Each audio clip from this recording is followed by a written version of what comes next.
faith to address the issues that have been raised. But he says another long government shutdown would be pointless and destructive. Right now, there's a partial shutdown while the House considers a Senate deal to fund most of the government through September, but only short-term funding for Homeland Security, as Democrats demand changes in immigration enforcement operations. Originally, the thought here on the Hill was that this was just going to be a quick weekend partial government shutdown that could wrap up at some point today, but that is not going to be the case. It is likely that this is going to go through at least some point tomorrow. Now, the reason why is because House Democrats say they will not help House Republicans use an expedited process to have a vote today on passing this package of government spending bills that were passed by the Senate last week. Fox's Bill Malugin on the Hill. Some House Republicans also pushing back on the Senate deal after the House sent a 6-bill package to the Senate that would have avoided the shutdown. Day 2 of the search for Nancy Guthrie, the 84-year-old mother of Today Show host Savannah Guthrie. Nancy Guthrie, last seen Saturday night around 9:30. The family drops her off at the house. First reported missing the next morning when she didn't show up in church. So the family goes over to the house. They didn't see her. They check the backyard, neighbors. They call 911. Fox's William Lajeunesse, the Pima County Sheriff, now says the Arizona home is a crime scene and that Nancy Guthrie, who has limited mobility, did not leave on her own. The home is in northeast Tucson in the foothills of the Catalina Mountains. There's no sidewalks. Streets are very hilly. House about 3,000 square feet. It's worth about $1 million. It's not atypical of the neighborhood in any way. So if you're a burglar or a thief, there's no reason to choose this house over another unless you have a reason. The sheriff says they don't know yet if this is a targeted crime. February off to a good start on Wall Street. The Dow up 5.15 at the bell. America is listening to Fox News. Hear that? That's Mike. He took ZQL Pure Z's, so now he's sleeping soundly on a Sunday night. ZQL Pure Z's are fast-acting melatonin gummies with a complementary botanical blend to help Mike get the sleep he needs to wake up refreshed and ready to conquer Monday. Let's do this Monday. ZQL Pure Z's, just for sleep. Really great sleep. These statements have not been evaluated by the Food and Drug Administration. These products are not intended to diagnose, treat, cure, or prevent any disease. Use as directed. Hey, can you blow up some balloons for Jack's party? I can't. I'm so congested. You need Sinex Saline from Vicks. Sinex Saline nasal spray? Yeah, just Sinex. Breathe. Sinex Saline instantly clears everyday congestion associated with colds and year-round allergies with a gentle, ultra-fine mist that's no mess and easy to control. Daddy, we need more balloons. On it. Enjoy life's important moments without congestion. Try Sinex Saline from Vicks. Just Sinex. Breathe. Use as directed. The U.S. and Iran reportedly set to hold direct nuclear talks this Friday. These conversations will happen in Turkey and are expected to be attended by U.S. Special Envoy Steve Witkoff and Iran's foreign minister. Iranian state media reports only Iran's nuclear program is on the table for discussion, not their growing ballistic missile program or support of proxy groups across the region. Fox's Trey Yingst in Tel Aviv also getting reports other countries may participate, including Egypt and Saudi Arabia. More U.S. military assets have been arriving in the region as Iran warns against an attack. The days may be numbered for an ancient disease. Guinea worm disease, a painful and debilitating condition caused by an infectious parasite found in parts of Africa and Asia, could be on the verge of eradication. Eliminating the gruesome illness had been an ongoing project of the late President Jimmy Carter, and the Carter Center now says that while in the 1980s it killed millions of people, there were only 10 known cases last year. Fox's Evan Brown. The worm infects people through unclean drinking water and can grow as long as 3 feet inside the human body before eventually leaving through a skin blister. A Netflix hit series has an animated spin-off coming soon. Stranger Things, Tales from 85 drops April 23rd. Netflix sharing a first look with a teaser, which tells a new story with new actors voicing the familiar characters. Something from the Upside Down must have survived last year. Looks like it's mutating. The series follows the main cast as they face a new mysterious threat. The project comes from showrunner Eric Robles and Stranger Things co-creators Matt and Ross Duffer. Lillian Wu, Fox News. Recapping stocks, the Dow gets back over 49K, up more than 500 points. I'm Lisa Brady. This is Fox News. The Drive with Curtis Allen and Evan Stone on ESPN 93.5. A 1, 2, 1, 2, 3, 4. This is going to be fun. Ivisic with the answer, and that's what Illinois can do. 1 through 5, they're all shooting. Wagler against Sanford, trying to cross him over. From the logo, a little strong. Offensive rebound, Zvonimir Ivisic off the glass. And that's the game, and especially with how Nebraska gets into rotation. Wagler, deep 3 again, and this one will splash down. Mirkovic, 7 to shoot. The lob ender.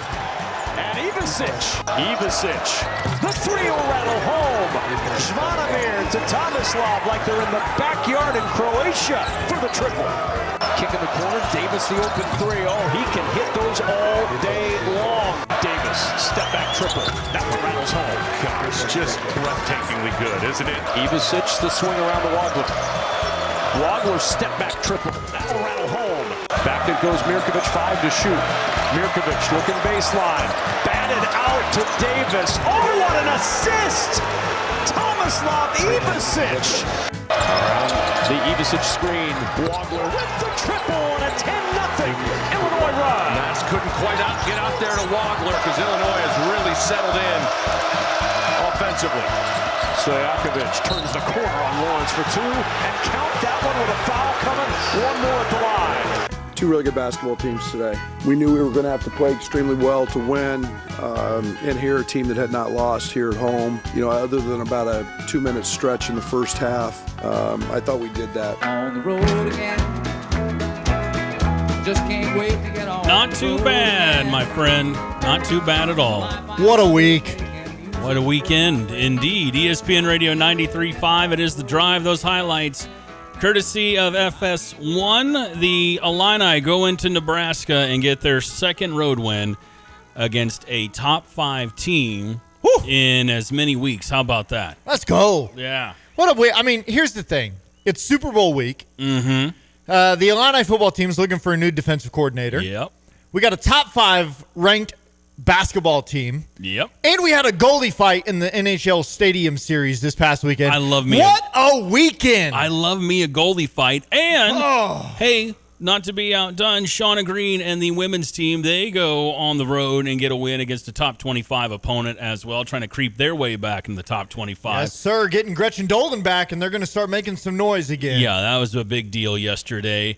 And it is The Drive. I'm Curtis. That is Evan. And by now you are very much aware that the Fighting Illini men's basketball team and the women's team had a fantastic weekend. And it is a big, big news day, so we got a lot to get to. We'll talk plenty of Illinois versus Nebraska here in just a moment with our guy, the great one, Kyle Tosk from Illini Inquirer. Also, as Evan just mentioned, Aaron Henry out as defensive coordinator and moving to Notre Dame. It is one of the most interesting stories, I think, that I've heard from the Illini football program since the season ended. It's probably the story, but it seems like everybody kind of ends up happy in their own way with this. Yeah, this feels like a move, and like you said, we'll talk with Jay about this. It's a move where everybody wins. And the All-American Jay Lehman is going to join us on the Dick Van Dyke Appliance World phone line right around 4:25 this afternoon. So we'll get Jay's take on it. I was texting with him after the news broke about Aaron Henry. I was like, so you just want to go on the show and say you're the new defensive coordinator? Or he just kind of laughed it off. He said, yeah, man, let's talk during the 4 o'clock hour. So Jay Lehman's going to join us during the 4 o'clock hour to talk about potential candidates to replace Aaron Henry. We will get into all of that. Also, I'm trying to get Brian Teague from Chicago Sports State of Mind back on with us to kind of recap Senior Bowl. Did you see any of that? Luke Altmaier looked pretty good in the Senior Bowl. Yeah, Luke Altmaier looked I saw some national things. The Todd McShay podcast afterwards was breaking some stuff down, and they had a guy on there that was very complimentary of Luke Altmaier, saying, do I think he could be a franchise quarterback in the NFL? Probably not, but if you want one of the most solid journeyman backup quarterbacks who can come in and take control of the team, this is your guy in this draft. Yeah, and similar to what happened in some of the Senior Bowl practices, there was one play in particular, the pocket breaks down, Luke uses his legs, made an incredible throw. J.C. Davis in some limited playing time looked pretty good, and Gabe Akis looked like Gabe Akis. He was all over the field, so that was fantastic. I will admit, I didn't get to watch all the Senior Bowl, but Luke got to play about a quarter, maybe a quarter and a half. Akis similar, J.C. Davis a little less than that. And part of the reason I didn't get to watch all of it, darn kids, they had basketball games. You got kids. I was living at the gym on Saturday during the Senior Bowl. Wow. Oh, yeah. Double duty, my friend, on the concessions. And let me tell you, popcorn is a big seller. Doesn't matter if it's 9 in the morning or 2 in the afternoon. I was slanging some popcorn at the Biddy Ball games on Saturday, okay? And if you accidentally burn that popcorn, everybody's going to know it because that smell is everywhere. Now, I didn't make any mistakes. I did fine with the popcorn and the hot dogs. I did good. I'm going to pat myself on the back. But there was a moment where I thought that I was smelling some burnt popcorn, so I dumped it a little early. Nobody cared, okay? Because it ended up being a little bit extra buttery with that batch. Oh, there we go. It worked out great. I'm very proud of myself. Very rare will I pat myself on the back. But I'm like, hey, man, I survived that one. You guys have concessions at your kids' games? Yeah. Wow. And as Uncle Lon said on Twitter, he sent me a tweet, and he goes, best prices around. It was like $2 for a hot dog. What? $1 for a bag of popcorn. Oh, yeah. And there was a lunch rush. All right. The morning games got done, and then I was like, oh, man, it's noon. It's about to get crazy. Wow. There's a lot of hungry people that wanted popcorn and hot dogs, let me tell you. What an interesting place. Yeah. Yeah. Nice I guess my kids at that age were playing at the Y or, the Savoy Rec Center. They ain't got no snacks. There's a vending machine out there. Have at it. What are the snacks like in Nebraska? We're going to have to ask Tosk about that. Well, he wasn't out there. He didn't go on this road trip. He didn't do this road trip, but the Nebraska staple is chili and cinnamon rolls. That's a Clark County thing, too. Is it really? That's like KZ, Marshall. Yeah, well, all my friends from Clark County say you got to get a cinnamon roll, dip it in the chili. So they do that in Nebraska as well, eh? That's the big thing in Nebraska, a little chili and cinnamon roll. Whatever, man. I don't know. I lived in Edgar County growing up. We were one county over from Clark. I don't know too many people that were dipping the cinnamon rolls in the chili, but everybody I know from Marshall and KZ, so on and so forth, they're like, yeah, man, this is the jam. This is what you got to do. Yeah, I don't know. It's crazy. But the Illini go to Lincoln, and they cinnamon to their rolls.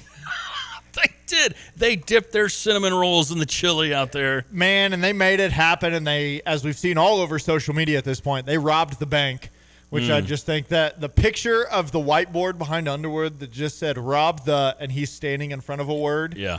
Rob the bank. I'm like, oh my gosh. Yeah. This is, that was awesome. And they played,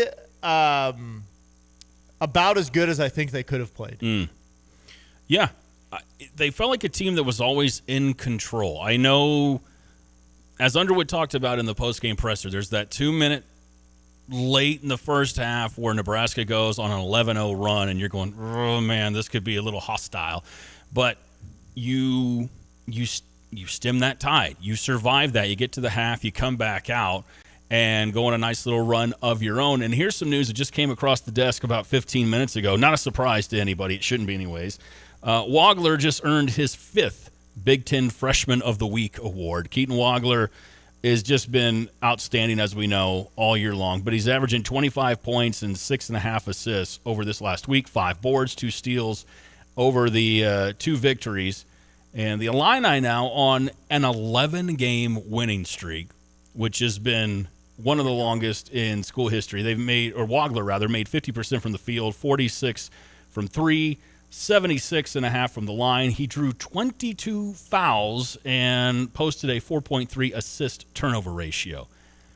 It's been amazing. Like, I know people throw around that word, but to see this young man at this level as quite frankly, not a highly recruited freshman set the college basketball world on fire. This has been amazing. And it was a month ago when conversations started, Evan, about is he a potential one and done? I think we know. I think we know. So let's enjoy the ride and see what happens. But was it me, or did it seem that Nebraska was just a hair extra physical with Mr. Wagler yesterday afternoon? Well, it's so funny because, as so many people know at this point, I am surrounded by Nebraska fans. It's weird how all the Nebraska fans gravitate towards you. Yeah, I got lots of Nebraska fans around me. I lived there for a year and a half, and so a lot of my buddies, and they're after the game, they're crying all the typical stuff that you cry after a basketball game, of the free throw disparity and how the fouls worked out, and man, Keaton gets every little touch foul that he wants to get. Whatever. And I'm thinking, dude, at least in the first half, they were mugging Keaton. Mm-hmm. I mean, drop shoulders, body to body, and no calls. Which, if I'm going to watch a basketball game, I would rather them lean towards the no calls versus the too many calls. I'd rather them let it be physical, just let it happen both ways if that's what you're going to do. But my gosh, yeah, Keaton took a beating, at least in the first half of that game, and then the second half he woke up and said, all right, if you're going to hit me anyways, I'm going to go ahead and make the shot. The Cornhuskers lived and died with the three yesterday. Brandon Frager goes 6 for 12 from beyond the arc. I mean, he looked at one point in that game unguardable. Yeah. Brandon Frager looked really, really good. Well, some of that is because they just weren't guarding him. And again, that's fair. When you look at the bench usage, neither team really went to their bench. It was about what you expected. Humrickhouse and Big Z came off the bench. Both got 19 and a half minutes. It wasn't a lot, but I really enjoyed Underwood going to zone with the Twins out on the court, Merck's out on the court, and Ben was out on the court with Wagler up top. You're running a 1-4 zone, basically, offensively, but defensively. We don't get to see the Twin Towers out there too much, but to see Z, Tommy, and Merck on the low post, it kind of warmed my heart in a way. And it did kind of slow down what you were seeing out of Nebraska offensively, and it allowed the Illini to kind of settle in. I don't expect to see a lot more of that, but it was kind of a nice change of pace from Brad Underwood. I really caught my eye, and then Keaton Wagler did Keaton Wagler things. The Ivasic brothers, the one play that will probably exist for as long as Tommy's playing basketball and will definitely live in Illini lore, the touch pass to Jake Davis in the corner in the second half. What? Well, I mean, we're watching the game, and I'm like, that was a total accident. Boy, we got lucky there. And then the guys I was watching were like, no, I think that was on purpose. Yeah. I think he did that on purpose. And we're like, there's no way he did that on purpose. And then as they slowed it down and played that little replay. He did it on purpose. Oh, my gosh. It was wonderful. And so to watch them bust out that 2-3 zone, which perfectly matched everything that Nebraska wanted to do and covered it, except for in the first half, as I was just kind of joking about.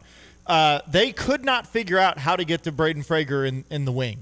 I mean, he had 3, 4, 5 wide open corner threes as they were just not rotating around and not figuring it out. But then the second half, they made some adjustments. They worked on it. And, yeah, when you run in a 2-3 zone and the shortest person in your 2-3 zone is 6'6", like that, you're doing all right. Yeah. And that length, as Hoiberg said afterwards, that length bothered Nebraska all day. They couldn't cut. Hoiberg also had a little comment in the post-game presser of, it's hard to run the offense you want to run when they're grabbing and holding you and they're not letting you make cuts and they're not calling any of those fouls. Oh, I missed that from Hoiberg. Yeah. You know, whatever. And here we got an 816 number just texted in. I hope Fred Hoiberg, has a bad time with his Runza after crying about the officiating in his post-game press conference. Yeah, I mean, he was out there talking about how physical the Illini were and grabby, and the refs weren't doing anything about it. They did everything they wanted to do. Ben Humrickhouse plays hard. Do you know his career shooting numbers at Pinnacle Bank Arena? Well, I don't know. They can't be good. He didn't have a good shooting day, but defensively, Ben made a big impact. Defensively, he was awesome. Mm-hmm. His career, he's 0 for 13 from 3 at Pinnacle Bank Arena. Well, he was 0 for 6 yesterday altogether. He was 0 for 7 last year. He was 0 for yesterday and last year. Something about that building, but this is what I love about Ben is because even if he's missing those shots, he's still valuable on the floor because he had a couple big-time blocks. That you want to talk about impressive plays. Tommy overshadowed his brother a little bit, but when Z blocked that floater at the height of the floater, jumped full extension, tipped it, came down, jumped again, caught it, and in one motion turned around and threw it off of Kale, the Nebraska player, to go out of bounds. I mean, it was one of the best plays, and you're doing this while they're losing. And so those are the effort plays that even when you're down 6, 7, 8 points, they keep you alive in the game. And it was an awesome game to watch. I'm going to ask you a question that I'm going to ask Kyle here in just a moment. Kyle Tosk from Illini Inquirer. Price Sandfort got off to a hot start. And it looked like this could be a troublesome day as well with his shooting from beyond the arc. He ends up 4 for 9 from 3. What do you think changed to, I don't want to say the young man went ice cold, but there was a huge difference for him between the first half and the second half. Yeah, I think when you get into that second half, now I'm not going to pretend that the Illini didn't play physical. I mean, they did. They came out and they battled in that second half. That was a big fight feel. Anybody like the idea that neither team was physical, or, you know what I mean? I'm not buying that. I'm not buying that. But he had to work for his looks. I mean, he had to coming around screens, coming off. The Illini they communicated way better in rotating when they were in the zone, in fighting and hedging and coming through screens when they were in man-to-man.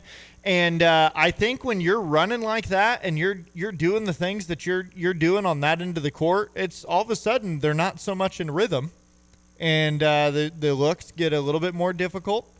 And we're talking about a 2-3 zone where, once again, your shortest guy is 6'6". All of a sudden, that becomes hard to find a good look. 217-359-2255 is your number for the Max Twin City Recycling text line. We'll get to Joe in Springfield, Joe in Saybrook, also Benny. We'll get to everybody's text here in just a few. Wade just threw in a text as well. We'll get to everybody in just a moment. If you have some thoughts on yesterday's game, love to hear from you as well. 217-359-2255. It is interesting how that portion of the conversation about Hoiberg, I missed that. I did miss Hoiberg's comment about the Illini being a little bit extra physical because, boy, it sure looked like the Cornhuskers put a nice bullseye on Keaton Wagler yesterday, and that's why he drew so many fouls. He was attracting fouls, not just cutting to the lane, but at the perimeter as well, and another incredible performance, and now his 5th Freshman of the Week award. So big congrats to Keaton Wagler. We will talk with our guy, the great one, Kyle Tosk from Illini Inquirer, coming up next on The Drive.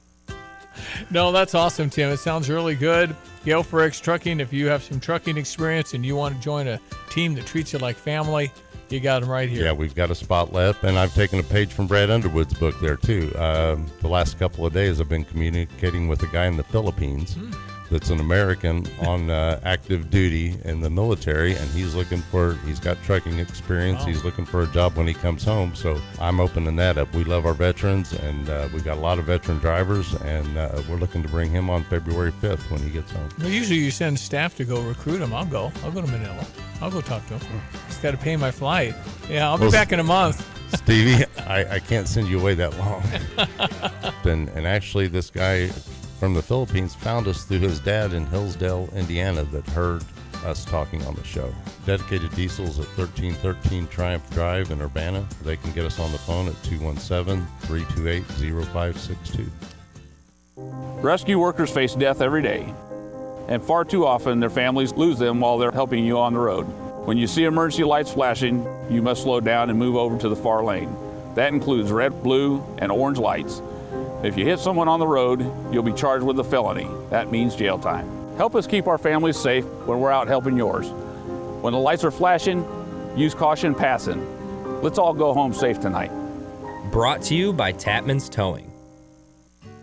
It seems like the cost of everything is on the rise, but Erie Insurance can help make sure your auto insurance premium isn't one of them. Avoid rate increases with Erie Rate Lock. Even if you have a claim, your rates won't go up until you change your car, driver, or address. Your Erie agent in Champaign is Thomas & Ellers Insurance. Erie Rate Lock is not available in all states. Other conditions and limitations at erieinsurance.com. Go to erieinsurance.com for company licensure and product details. I've got to clean out this garage. Let's see. What's the cheapest and easiest dumpster service in our area? Here's what I found. The doggy bag. Think she's broken. I'm not looking for takeout. Siri, try again. The doggy bag from Bulldog Disposal in Mahomet. Doggy bag? What's that? If you got junk that needs to go, but you don't want the hassle of having an enormous dumpster delivered, grab a doggy bag, keep it as long as you need. They'll come take it away. For more information, just visit bulldoggybag.com. That's bulldoggybag.com. Jesse with Land's Drain Cleaning and Underground Solutions. Hey, do you have sewer blockages, problems? Are your toilets gurgling? Why deal with the headache? Call Land's Drain Cleaning and Underground Solutions today. We can come out and clean your line, camera it, show you what the problem is, and then we have an expert underground team that can make those repairs. 217-355-5512. We are here for you when you need us. Land's Drain Cleaning and Underground Solutions. Why call anyone else? Progressive knows there are some surprisingly expensive things in life, like frames, because you found a classic 70s concert poster. But when you went to get it framed, you realized the frame will cost about 4 times the amount of the poster, which is actually absurd because no one will be looking at the frame, and if they are, then you severely overestimated how cool this poster is. But then you remember by switching your home and auto to Progressive, you could save hundreds and put it towards a classic 70s concert poster in an absurdly overpriced frame. Progressive Casualty Insurance Company, affiliates, and other insurers. Not available in all states. It's not too early to start thinking about summer camps and get exactly what you want with the Urbana Park District. You can get things lined up on the phone, 217-367-1544, or in person at the Phillips Recreation Center, Anita Purvis Nature Center, or the Health and Wellness Center. Get things lined up now about some of these popular camps. Registration starting February 7th at 8 a.m. You can also hop online to learn details. UrbanaParks.org. Urbana Park District. You belong here.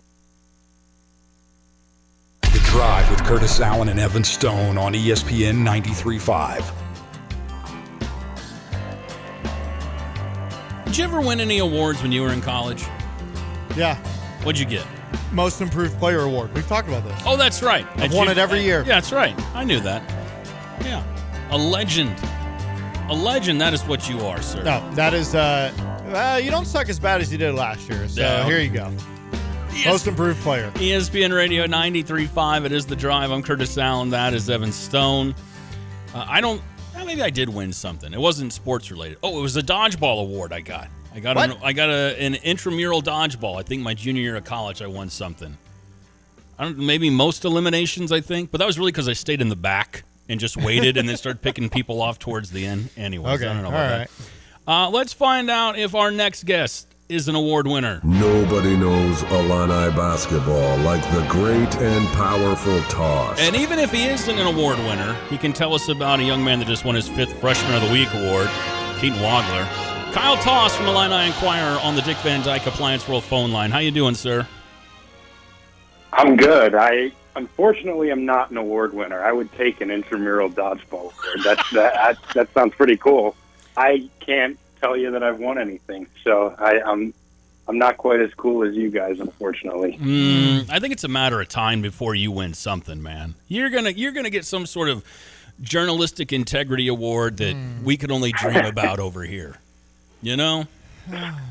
I don't know. I appreciate that. We'll see. I got all my awards by the time I was 18, so, you know. Al Bundy. You peak too early, you peak too late. That's usually how it goes. Well, Kyle, let's jump into this. Another incredible performance from Keaton Wagler. Another incredible performance by the Illini on the road yesterday, the Illini men's basketball team.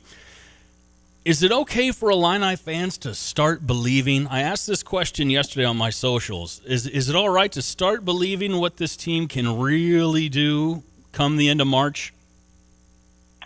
I absolutely think it is. I think this team is proving time and time again over this stretch that this is one of the most dangerous teams in college basketball right now, and they're playing as well as anybody is in the country. And I just think you look at, these last 2 wins to go into Purdue, really good team, one of the best players in the country, hostile environment, to go into Nebraska, a team that had 1 loss all season, and it was a game they were heavily shorthanded and maybe could have won if a charge call went their way late in the game. It's just been so good. And, to really control the games the way Illinois did and to handle the pressure of those situations and those environments, and the fact that, you go into Purdue and Purdue makes a run on you in the first half and Illinois just responds to it. And you go in the second half, Purdue looks like, hey, they might pull away. Building is getting going. Illinois banks 4 straight threes and finds a way to win that game, go to Nebraska and really play about as well as I think Illinois played all season long, even still be down 6 at halftime, withstand a flurry of threes from Nebraska come out and just dominate the second half against a really good team, physically impose their will. We know how good this offense is and how difficult it is to stop. And I think if you have the best offense in the country with all this skill and shooting and decision-making from all 5 spots on the floor, you can beat anybody. I don't think that's a question.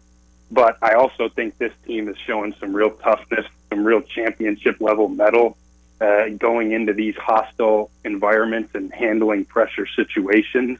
I think you should absolutely start to feel like this is a group that can do some special things because they keep proving it. Oh, by the way, get thrown a wrench in the middle of this 11-game winning streak with your senior leader, one of your best players, going down with injury and just finding a way to survive that and keep moving along. I think this team has proven here recently that they've got the look of a team that could do some real damage down the line. Well, you kind of beat me to the punch on that. I mean, to do what they're doing right now without Kylan Boswell makes all of this even more impressive. Something that really stood out to me, Price Sanford looked like he was about to have one of the heaters that we hear Brad Underwood talk about. He's never afraid of one guy going on a heater, but Sanford looked pretty good in the first half, and then it was a tale of two halves. He ends the day 4 for 9 from beyond the arc, 5 for 11 overall. What do you attribute that change to? Was there something in some of the zone that Underwood was running that affected Sanford and some of the other perimeter offensive shooters from Nebraska?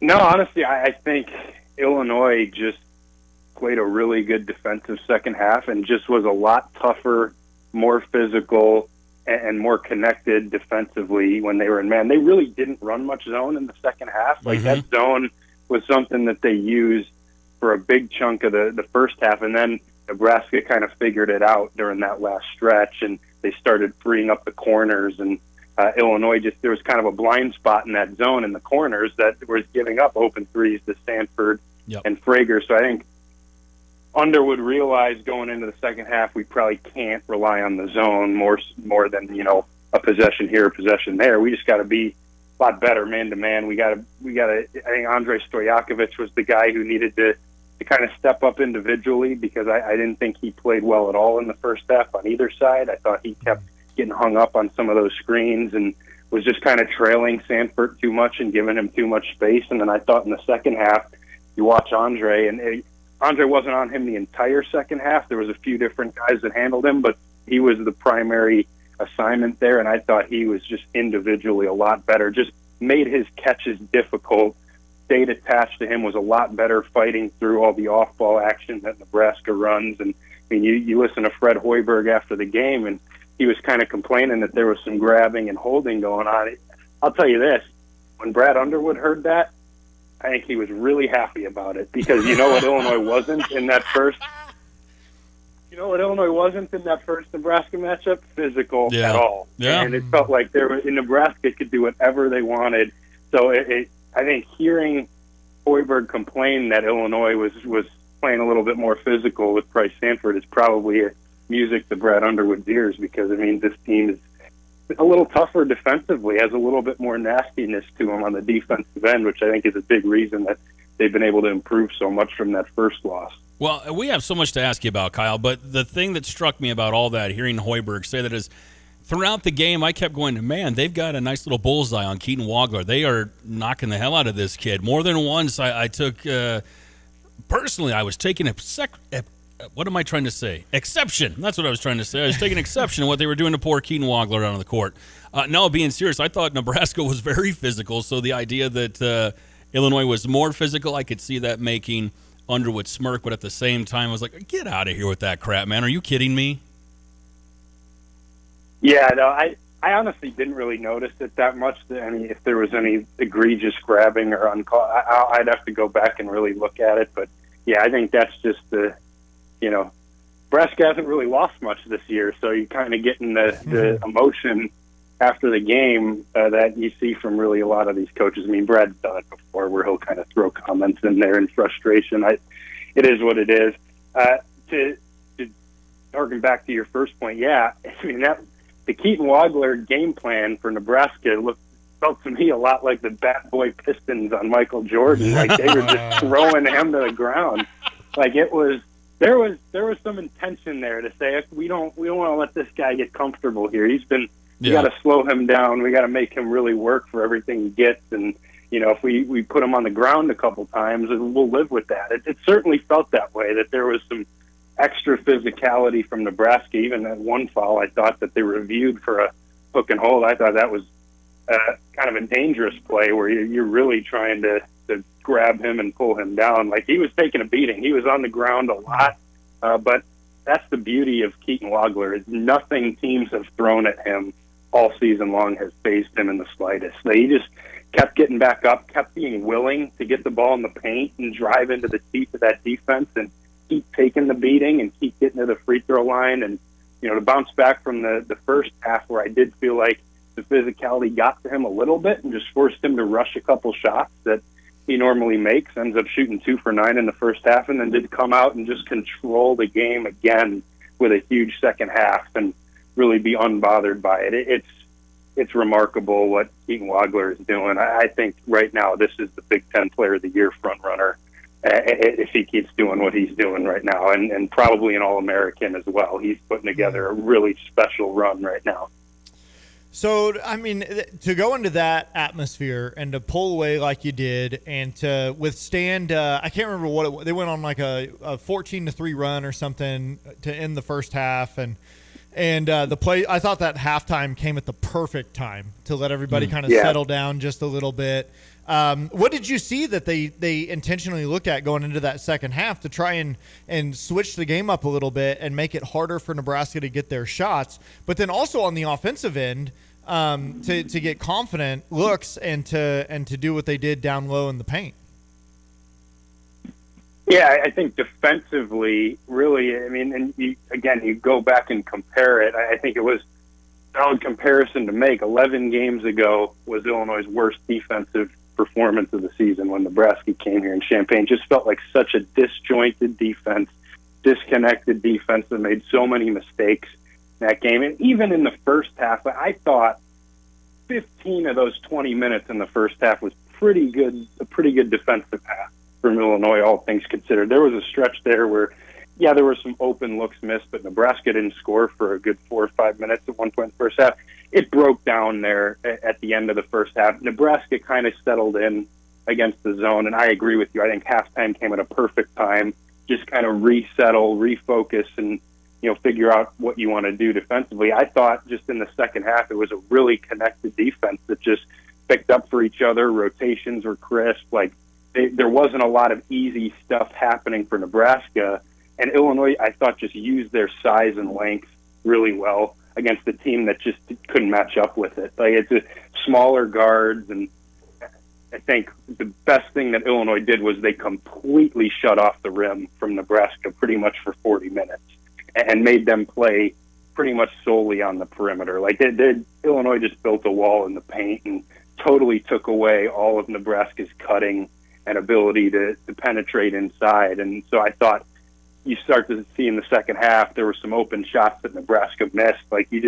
Sometimes you got to wait out a team that shoots so many threes and is so perimeter oriented. If you just keep them on the perimeter, don't let them get the easy looks inside, you start to see guys cool off a little bit. And I think Illinois was willing to take the gamble of okay, I doubt this team's going to make 11 threes again in the second half. We just got to make sure we don't then open up easy stuff inside, which I thought they did a really good job of in that second half. And then offensively, I just think Illinois got into such a rhythm. Once Wagler got going and took command of the game, but also I think Illinois really figured out how to play out of Nebraska's trapping, especially in the second half by using their bigs, who are such good decision makers. I thought Tomislav Ivicic played maybe as well as he's played all year, even though his stat line was relatively modest by the end. I thought he made every right decision with the ball and playing out of Nebraska's trap, flashing to the middle of the floor. Obviously, the unbelievable pass that he made to Jake Davis was one of the best assists I've seen.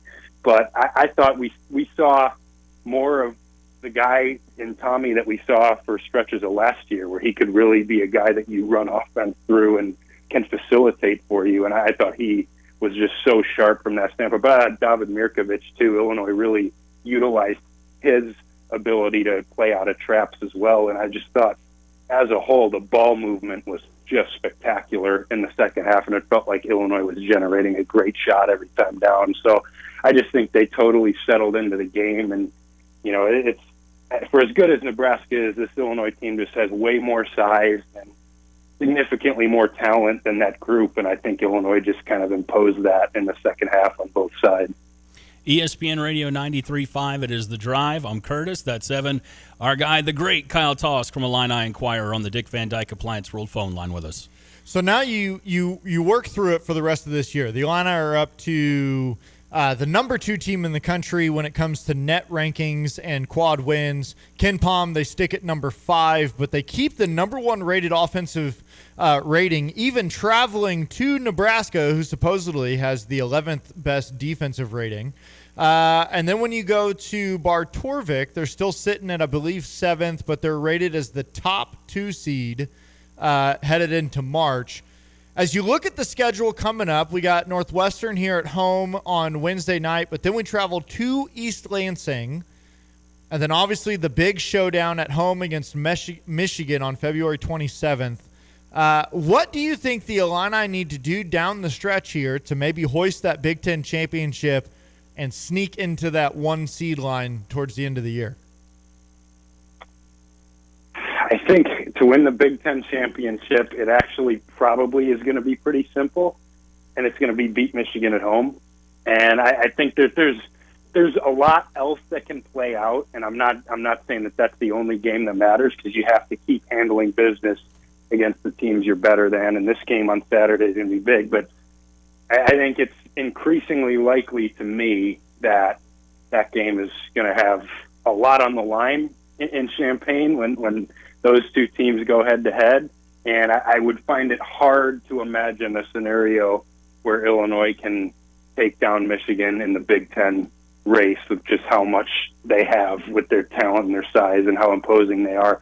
I think you kind of got to win that game to win a Big Ten title. So that's the big opportunity. You get that team at home. Once you clear Michigan State here on Saturday, which will be a really difficult game still, I think, there's going to be some tricky games in February, which that's the one thing that I would caution here is, yes, Illinois has done a spectacular job, a flawless job of beating the teams that they should beat throughout the stretch.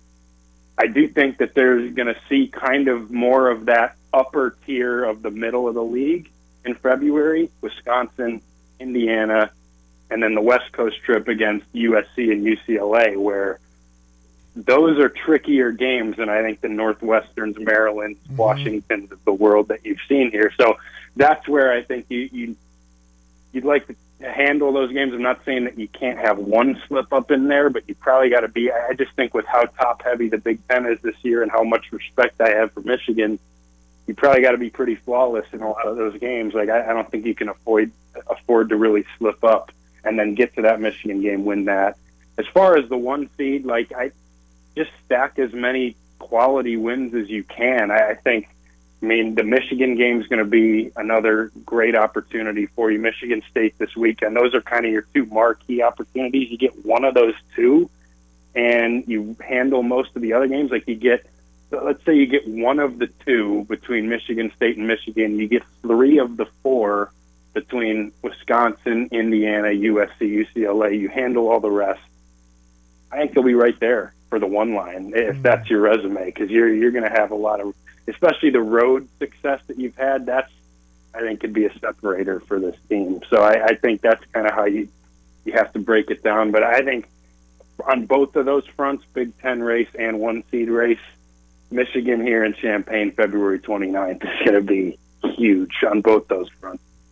February 27th. 7th, sorry. Yeah, no. In your face, Toss. Yeah, How about that? That's why you don't win awards. I'm just kidding. I said a date that doesn't even exist. I was about to say. That one. Yeah, It does misspoke really badly on that one. It exists every 4 years, okay, I was buddy? about to say, don't disrespect leap year like that. Oh, man. Okay, so we asked this question last week. And we had all kind of agreed that we thought 3 losses still won you the Big Ten. Are you still there after seeing Michigan and Illinois? They control their own path. They're the only 2 teams left that control their own destiny.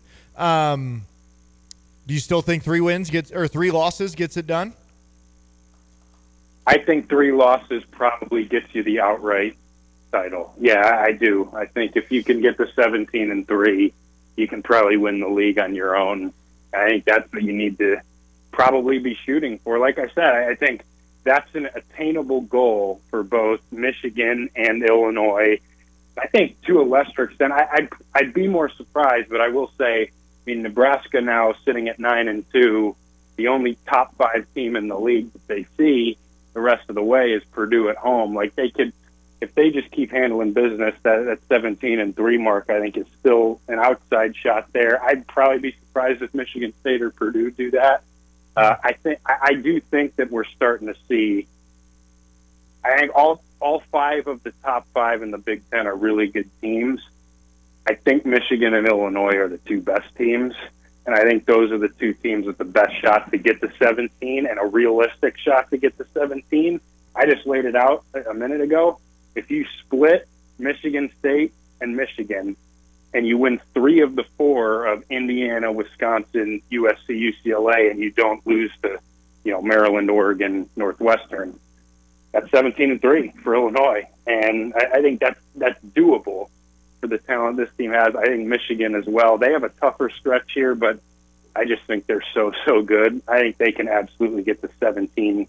And I think probably the winner of that Michigan-Illinois game will have a chance to get there. So I'm sticking firm that I think one of these teams gets to 17-3 and wins the league. Kyle, we will just keep you for a couple more moments because we know you have work to do, which will eventually lead to your first major award that you're going to win. Similar to last week, all right, we're looking ahead, kind of talking about the next road game at Michigan State, but Wednesday night, Northwestern comes to town, similar to Washington last week. Any chance this looks like a trap game for the Illini? I don't think so with this one. I just think it's a tough year for Northwestern. Yeah. And they gave Illinois a decent battle there in Evanston. That's kind of how it's gone in this series for the last 3 or 4 years, where those games in Evanston have been really competitive. And until this year, Illinois had lost all of them. And then in Champaign, Illinois has kind of demolished Northwestern the last 3 times that they've been to State Farm Center. I just think, look, they're 2-10 in the league. They've really struggled. It's kind of Nick Martinelli and not much help. That will still be an interesting matchup for Illinois now that you don't have Boswell, because Boswell kind of took on that matchup for a good part of the first meeting and did a pretty dang good job with it. But I think Illinois just, again, we just see on a nightly basis. We saw it throughout January. If you're at a big talent disadvantage against Illinois, like across 40 minutes, it's going to be really tough to deal with this group. So I think Illinois should have no problems with Northwestern on Wednesday. I just don't think it's a good enough team that even if Illinois plays their B game or their C-plus game, I think he still can handle business. Well, will you be there courtside, sir, with the media pass? And, because when you're courtside, that's when I keep an eye out what's going on courtside. I pay attention to those shenanigans. You going to be at State Farm Center on Wednesday? I will be, yeah. It's usually when Brad Underwood is in a heated conversation with an official that my face is kind of like right over his shoulder. I noticed that. Yeah. So, yeah. Keep an eye out for me. I'll be there on Wednesday. How do you get that seat? Because when I went to go do media, they put me up in the up there in the 800 section. They know that you'll throw hands with a referee. They know like, Kyle get will, up there by the ceiling. Kyle will behave. You might hop on the floor. They know what they're getting with you, sir. Jeez, that's crazy. Kyle, where can they find you on the socials, my man? At KTOS13. All right, always a pleasure. Kyle, enjoy your week, and we'll talk to you again real soon. Sounds good. Appreciate it, guys. All right, that is our guy, Kyle Toss, the great one from Illini Inquirer. Always so much fun to talk with Kyle, and just the young man is an encyclopedia for basketball, and it is just a pleasure to see him continue his journey in this crazy sports world and doing great stuff with the Illini Inquirer. So great to talk with Kyle. 217-359-2255. That is your number for the Max Twin City Recycling text line. I just saw this one from Wade that came in. I apologize, Wade. He said, ask Kyle, what's a better seat, Press Row or Orange Crush? Oh, we'll have to ask him that one. It's got to be Orange Crush. Yeah, we'll see if we can get Kyle back on Thursday or Friday this week. And I would imagine Crush. Well, I think it depends on age. And that's the thing is, Kyle is a young man. I think he's 21, 22, something like that. He's about to graduate from the U of I. He's covering the sport. So I would imagine as a young man, it's wonderful to be in the Crush. But, when you get to our age and, Rosenthal's age and stuff, we like just hanging out, We like having a chair. Well, we like to sit. To be fair, I've never sat in that main press row media section. I feel like you can't see anything. You're like looking over the scores table and you're... Yeah, maybe. But maybe at some point they go, hey, you've been doing this long enough. Here's a monitor you can watch too, There you go. Maybe. Or you got Big Ten Plus, don't you? You just stream it on your laptop you got there. You don't need to see what's going on. Yeah, maybe. Just use the live stream. All right. When we come back, I've been looking a little bit at some of these top 4, top 5 teams and their run down the stretch. Yeah. You have some thoughts? Who has the easiest and toughest road to a Big Ten title? Oh boy. All right, we'll get into that next on The Drive. I need to speak with someone in charge, a manager. Who's the manager? Yes, ma'am. This is Paul Reekin from Dick Van Dyke Appliance World. How can we help out? Picture this, Paul from Dick Van Dyke, if that's your real name. I'm also not wearing khakis, but go ahead. I get home from work and I need a cold drink with ice. And instead of feeling that cool, refreshing air, I get warm air and a whiff of rotten meat. That's gross. So here's what I need, Paul from Dick Van Dyke. I need a new refrigerator. We have hundreds in stock. Don't get fresh with me, mister. Excuse me? I need it delivered tomorrow. We have next day delivery guaranteed Monday through Saturday. I want it at this price. We guarantee the best deal. I want an extended protection plan. I'll give you one for free. Now, don't get smart with me, young man. No joke. It's free, and I'm 49. Well, wow. That's what we say, but why did you ask for a manager? How else would I get this deal? You don't need the manager. We do this for everyone, every day at Dick Van Dyke Appliance World. And just like Dad says, wow. When you buy from us, you get the whole store. PDR Automotive in Urbana is a locally owned repair shop, and they've now serviced over 250,000 vehicles in their near 50-year history. Now, that's more than 4 times the size of a sold-out Memorial Stadium. It's more than all Division I athletes in the country combined. That's more than the entire population of Champaign County. That's more than, well, you get the idea. When you turn the key and the car won't run, call 367-9481. They are what's best for your truck or car. They are PDR. You've heard about the doggy bag, right? From Bulldog Disposal Muhammad, a 6 cubic yard canvas bag that can be used for easy cleanup instead of a big dumpster. The one-time use bag is now available and you can save the delivery charge. Get the doggy bag at Do It Best Hardware in Champaign at 107 West Springfield. So fill up the bag, call Bulldog Disposal, have it disposed of, and you'll be organized. Go to bulldoggybag.com for all the details. That's bulldoggybag.com. Let your local farmer's insurance agent Michael Rumsey put his experience to work for you. Michael Rumsey proudly serves Champaign County families and businesses and is ready to review your existing policies or provide a no-obligation quote today. Call Michael Rumsey at 217-363-3030 to get smarter about your insurance. Again, that's Michael Rumsey at 217-363-3030. We know a thing or two because we've seen a thing or two. We are farmers. Bum, bum, bum, bum, bum, bum. Underwritten by Farmers Truck Fire Insurance Exchanges and Affiliates. Products not available in every state. At Parkland College, your future is closer than you think. Transferable credits help you save big on a 4-year degree. Expert training in high-demand fields helps put you in the job you want. You'll find support when you need it and plenty of ways to get involved, make friends, and build your community. Great futures start at Parkland College. Enroll now at parkland.edu/spring26. This is the Our Idea is Ready to Launch vision. This is the Create Great Jobs vision. This is the We Need More Space vision. This is Busey, where your business visions become realizations. Through securing capital for growth, and comprehensive strategies that ensure a prosperous future. Because thriving businesses mean thriving people and thriving communities. Busey Bank, building business, growing wealth since 1868. Member FDIC.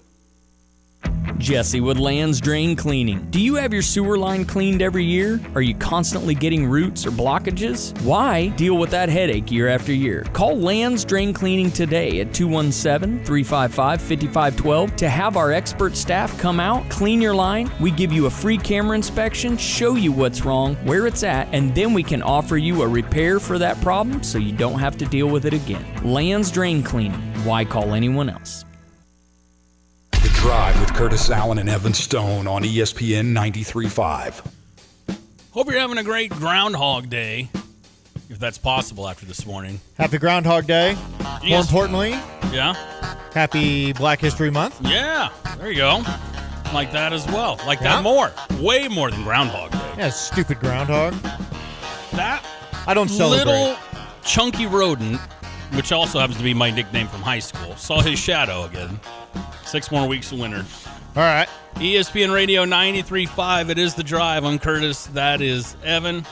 Feel free to text in. We're talking a lot of Illini basketball right now. 217-359-2255. Thanks again to our guy, the great one, Kyle Tosk from Illini Inquirer, for hopping on with us. But when we went to the break, Evan, you said that you had a couple of nuggets about the easiest path to that Big Ten championship. And I got to tell you, I got a little nervous when you said that.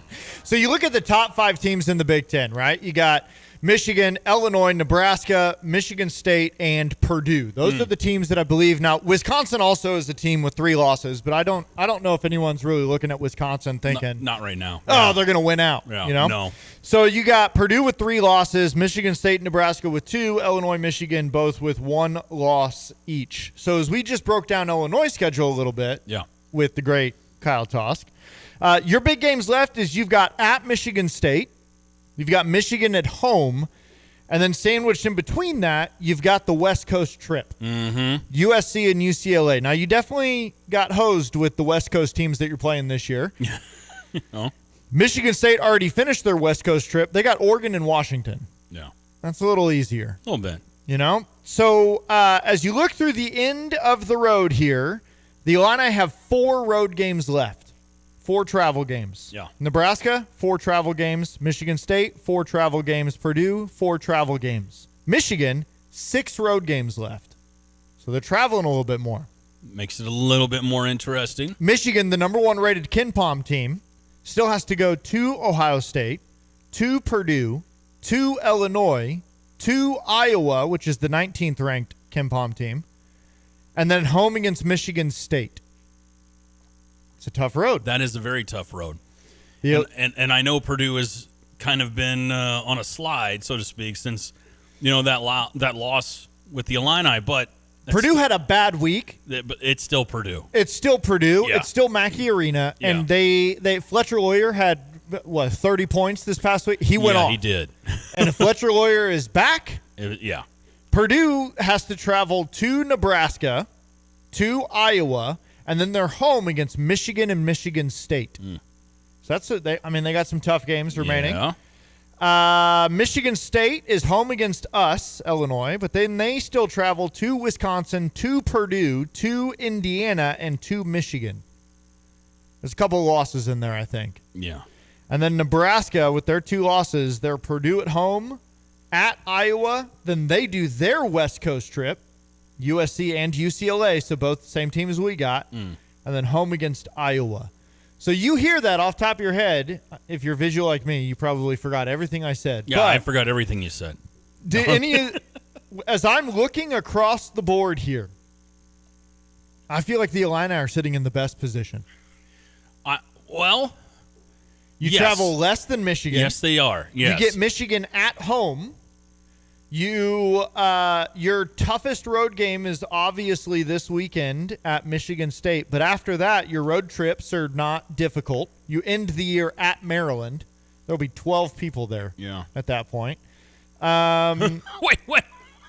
I don't even know why I said yeah to that. Yeah. I just thought there will be nobody there for that game. 12 people left. I like the Illini's chances here that, what Kyle said, if you split Michigan State, Michigan, and you split your West Coast trip, I think you're looking at your Big Ten National Championship teams. There's the record that we're talking about. There's the 3 losses, Max, we're talking about. And that's it.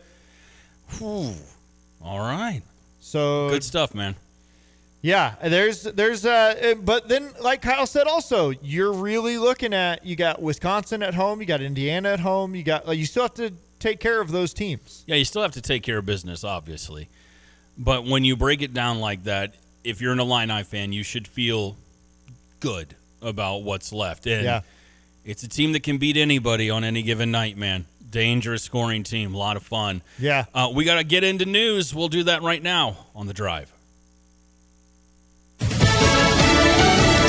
There's a hill to climb on Capitol Hill. I'm Lisa Brady, Fox News. On day 3 of a partial government shutdown, a Senate deal that could end it is still awaiting a House vote over Homeland Security funding and immigration enforcement. Democrats insist on significant reforms before they will vote to fund DHS.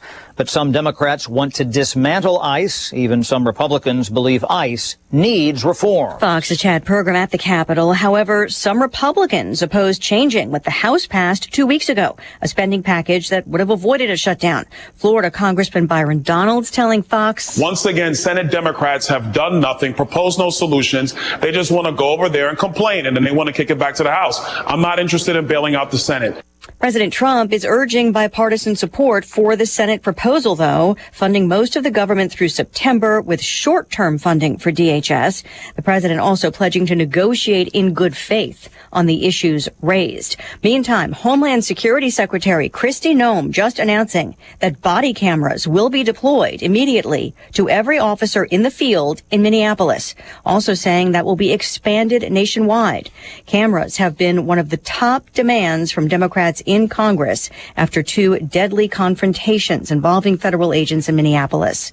President Trump just announcing a new strategic reserve of critical minerals. Just as we have long had a strategic petroleum reserve and a stockpile of critical minerals for national defense, we're now creating this reserve for American industry. Critical minerals now widely used for today's high-tech products. Having a resilient supply chain is critical for our nation, and it's critical for all industry, especially the auto industry. GM CEO Mary Barra among the executives in the Oval Office for that announcement moments ago. America is listening to Fox News. Hear that? That's Mike. He took ZzzQuil Pure Z's, so now he's sleeping soundly on a Sunday night. ZzzQuil Pure Z's are fast-acting melatonin gummies with a complementary botanical blend to help Mike get the sleep he needs to wake up refreshed and ready to conquer Monday. Let's do this Monday. ZzzQuil Pure Z's, just for sleep. Really great sleep. These statements have not been evaluated by the Food and Drug Administration. These products are not intended to diagnose, treat, cure, or prevent any disease. Use as directed. Hey, can you blow up some balloons for Jack's party? I can't. I'm so congested. You need Sinex Saline from Vicks. Sinex Saline nasal spray? Yeah, just Sinex. Breathe.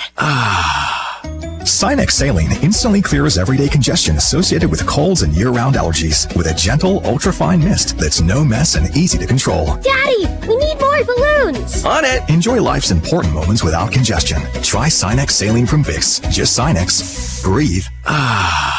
Use as directed. A search continues for the 84-year-old mother of Today Show host Savannah Guthrie, reported missing from her Arizona home yesterday. We believe now, after we've processed that crime scene, that we do in fact have a crime scene, that we do in fact have a crime. Pima County Sheriff Chris Nanos urging the public, especially neighbors, to report anything that might help, including door camera footage. He also says they don't know yet if this is a targeted crime. President Trump just doubling down on criticism of the Grammy host, Trevor Noah. He said that I spent time on Jeffrey Epstein's island. I didn't. I mean, he's a lightweight, this guy. He's a terrible. I think he's terrible. He has also called the comments defamatory, suggesting there might be legal action. On this Groundhog Day, there's some disappointing news from the most famous rodent prognosticator. Once again, Punxsutawney Phil has issued his forecast. It is my job this February 2 to look to the skies and report back to you, that there is a shadow here on my ground. 6 more weeks of winter abound. Tens of thousands of people bundled up and gathered in the low single-digit temps at Gobbler's Knob in western Pennsylvania to witness Phil's prediction. The event is organized by the tuxedoed and top-hatted Inner Circle, and it dates back to the 1880s. Phil has predicted another 6 weeks of winter 4 times in the past 6 years. Fox's Tanya J. Powers, Staten Island Chuck in New York, also predicting 6 more weeks of winter, but Buckeye Chuck in Ohio predicts an early spring. A warm start to February. On Wall Street, the Dow up 515 points, back over 49,000. The S&P up 37 and close to a record close. The Nasdaq up 130 points, but gold and silver extending Friday's drop. I'm Lisa Brady. This is Fox News.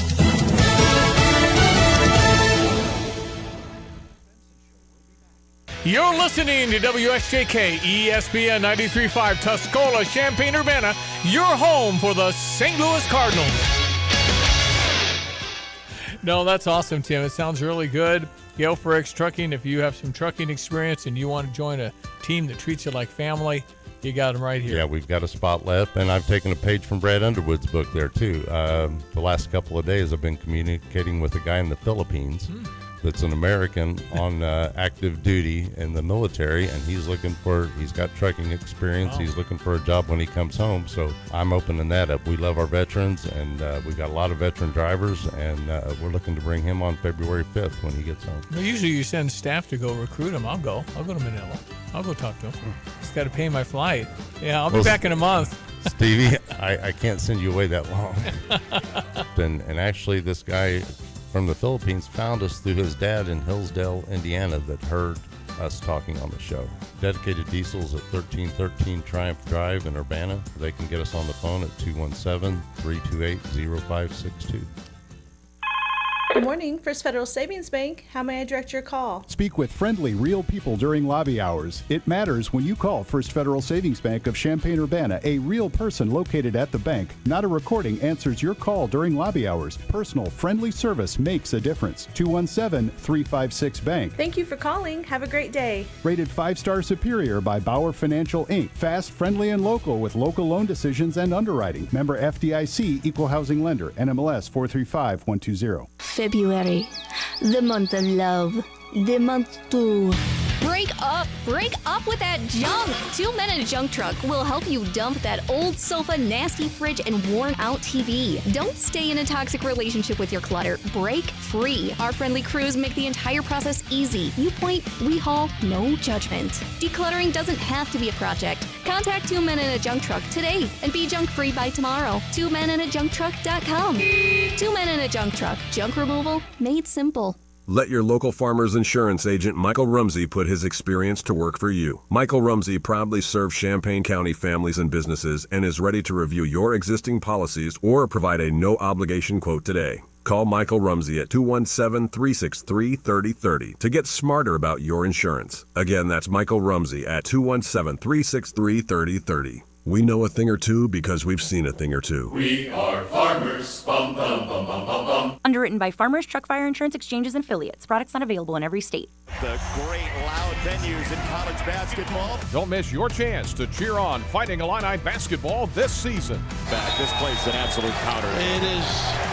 Talk about tough buildings, right? We need all of Illini Nation to help us defend State Farm Center. Boswell left hand and one.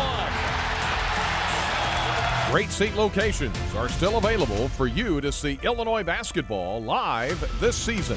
Get your tickets today at fightingillini.com.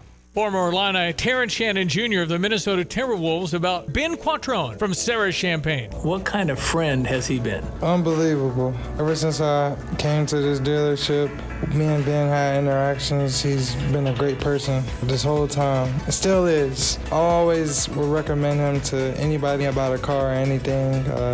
He's always going to be there for you no matter what. He always be behind you. He's just a great person. Visit sarahchampagne.com. That's SERRA Champagne.com. At Carpet Weavers Flooring and Furniture Gallery, we're flooring people with amazing service, great design advice, and unbeatable selection and the best prices in town. It's the perfect time to update your home with waterproof flooring, carpet, hardwood, tile, and more. Then complete your rooms by shopping our incredible selection of furniture and accessories. We also offer great financing options. Carpet Weavers Flooring and Furniture Gallery. We're flooring people. The Drive with Curtis Allen and Evan Stone on ESPN 93.5. This is from Dan Murphy. Former UCLA standout Amari Bailey said he is attempting to become the first basketball player to return to college after playing in the NBA. Stop it. Surely you can't be serious. I am serious. And don't call me Shirley. Stop it. Bailey was drafted in 2023. He has played in 10 NBA games and has hired an agent and a lawyer to prepare to fight for NCAA eligibility with hopes to join a college team and play one more season. 7 years of college down the drain. This is where we're at. I have nothing positive to say about it at all. I just don't. Regardless of the current rhetoric, would either of you name one positive thing? You made the move, you went to the NBA, or you left. You left.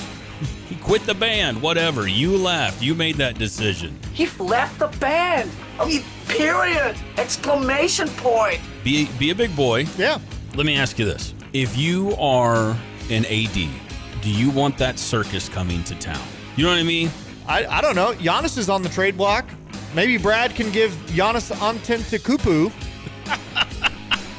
a phone call and say, hey, man, everyone's suing the NCAA. Do you want to come play with us? I'm going to sue you. I'm going to sue both of you.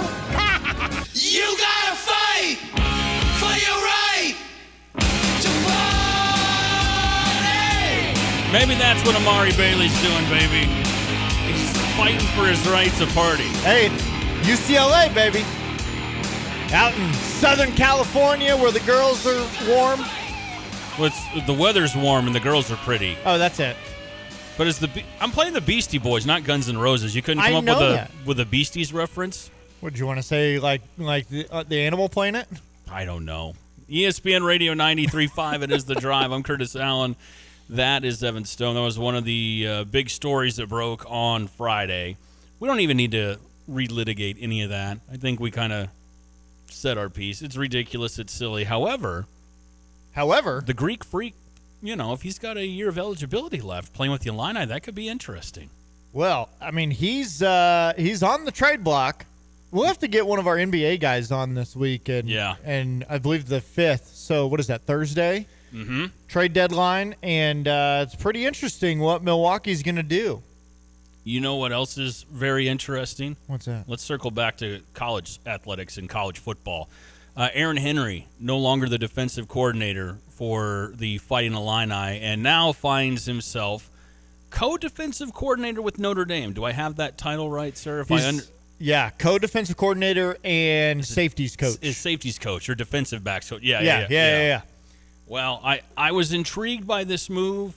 I know there were a lot of folks that were, go ahead and say, hopeful that Aaron Henry would not be the defensive coordinator of Illinois football next year. Yep. And, I mean, those people get their wish, and he's going on to a program that is going to be nationally ranked and be in the national spotlight. And you can debate how you feel about Notre Dame football, especially after the end of last year, all you want. But it feels like a winning moment where everybody gets what they want. And we'll talk with Jay Lehman in just a moment on the Dick Van Dyke Appliance World phone line about it. But I want to get your thoughts on it. Yeah, no, I first of all, Anonymous Randy just texted, just got home, love your music, did I miss anything? We actually just started, Randy. We were waiting for you. Yeah, been an hour of silence waiting on you, Anonymous Randy. All right, now that you're here, let's go ahead and get the show started. And then I do want to get Matt in Sydney says, my hope, this is for Illini basketball, my hope is off the charts.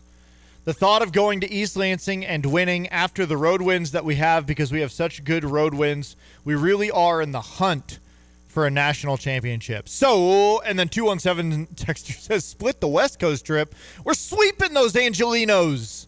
I don't think that's a slur. But when we look at Aaron Henry, I said earlier, and I truly do believe this, that this is a win-win scenario for everyone involved. I think everybody looked at the defense last year and thought, man, there's more that we can get out of this. There's a bigger opportunity when it comes to this defense and kind of what Coach Bielema is creating here. But at the same time, Aaron Henry is still a good coach.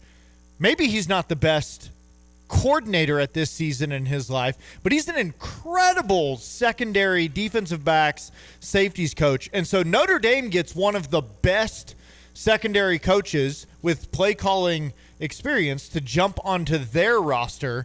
And Coach Bielema gets to now go look for a big splash hire to improve his defense. Well, I joked with our next guest yesterday that he could just come on the show and announce that he's the new big splash hire. I don't know if he wants to do that. Right now on the Dick Van Dyke Appliance World phone He'd line, probably our guy, rather go to Indiana. The All-American Jay Lehman is on the phone. What's up, guys? No, Evan Stone, I would not rather go to Indiana, number one. Number two, I'm not the big splash hire. But I do think that most of Illini Nation can agree that this was the right move by Brett.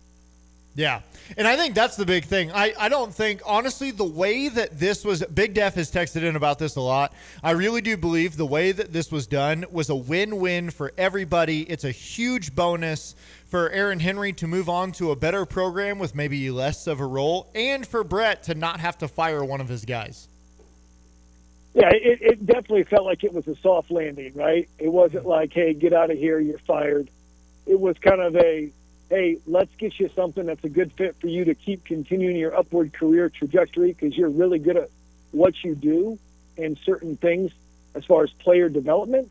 But this role needs a new head honcho, and it's best that we both part ways.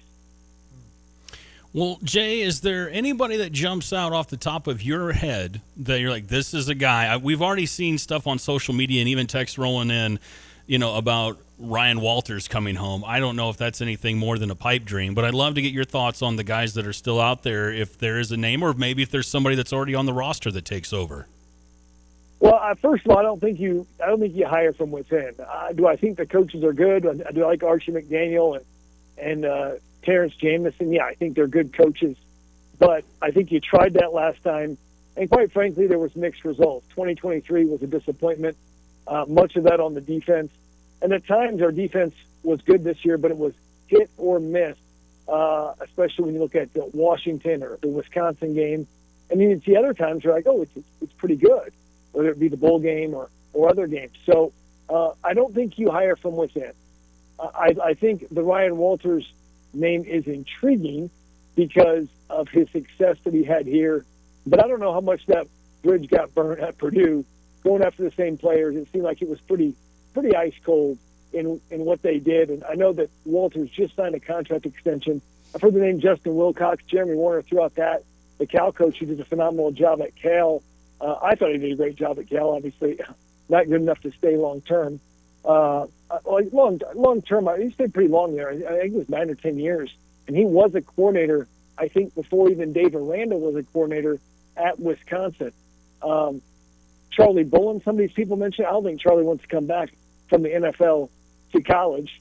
He spent 1 year and then went back to the NFL. I think he's a good football coach, but I think it'd be tough to pry him away from the NFL. I think he's got a spot on Harbaugh's staff at New York. So those are some of the names that kind of pop up, but coordinators are a little different than head coach hires because you don't know who the coordinators are. Like, who's the hot guy, who's this, and Illinois is not necessarily a hotbed to come get a hot shot coordinator. You got to feel like Brett hit a home run with Ryan Walters. Obviously, after 2 years, he wanted to be a head coach in the Big Ten at a rival. And Barry Lenny's been a good hire. But you'd say you missed on Tony Peterson. I'm not sure you missed on Aaron Henry. It just didn't work out. Yeah, I think interesting question here. So I'm going to have you put your program building head coach hat on.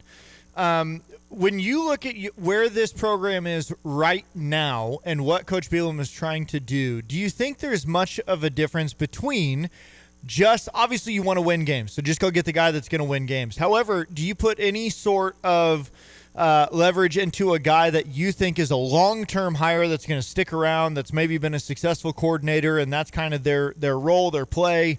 Or do you go look for that hot shot that maybe he's going to be awesome, but he might only be here for a year or two before he jumps to his next spot?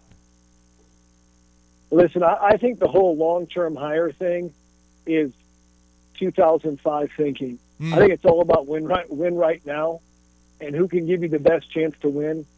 If you look at Illinois football, the reality why they weren't in the top 5 in the conference was because of their defense. Look at the defenses at the top of the conference. Indiana, number 1 in scoring defense, along with Ohio State.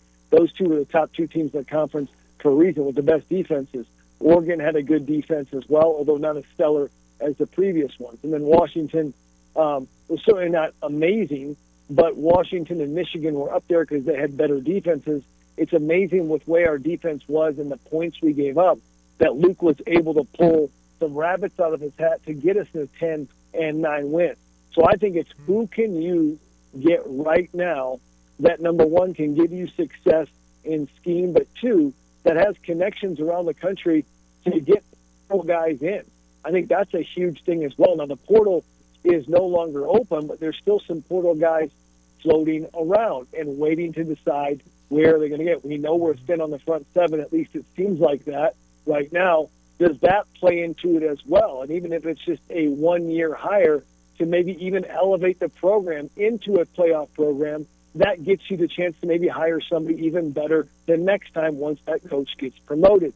So I don't think you're looking at the long term. I think you're looking for who's the best fit right now to elevate us into the top 5 of the Big Ten and a potential playoff berth situation in November. ESPN Radio 93.5, it is The Drive. I'm Curtis. That's Evan. On the Dick Van Dyke Appliance World phone line with us, our friend, the All-American Jay Lehman. Always good to hear from you, Jay. So let me ask you this. I agree with you that it is very much who can help you win right now. Do you open up the checkbook at all? Or I guess this is more like from the political standpoint of things. Like, how do you sell it to an Illini fan base that, was at best lukewarm with Aaron Henry over this last year? Well, here's what I think. I think if you look around the league, it's not uncommon for those top 5 programs in the Big Ten to be paying $2 million a coordinator. Shoot, the guy in Indiana is throw Indiana out there again. Brian Haynes making $3 million. Their OC makes $1.7. We haven't heard what Lunny's new deal will be, but he's got to be getting a raise. I think you're going to be at $2 million for each of those guys. I don't know what Matt Patricia gets paid at Ohio State, but it's probably a lot. Okay. Jim Knowles at Penn State was getting over $3 million. That didn't work out too good for him. But that being said, I think we're going to be at $2 million a coordinator, and not because because we have to, but that's just because it's the going rate is. Yeah, yeah. For top 5 Big Ten coordinators, and so I think that's where we'll end up for both Lunny and this new guy.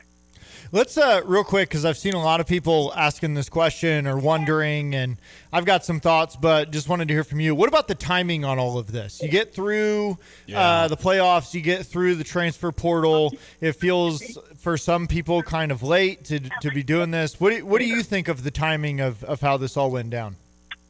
Well, the calendar in college football has been in flux for the last 4 or 5 years. First, it was early signing day, then it was late signing day, or it was late, then it was early, then there was, December, you got to go visit all your players, and now it's a dead month. I mean, everything is all crazy. So I don't know what is the best time. It would be great to fire Aaron Henry, not fire, but find another landing for him, right after the regular season. Well, Notre Dame probably wouldn't have hired him right then, right? Because they were.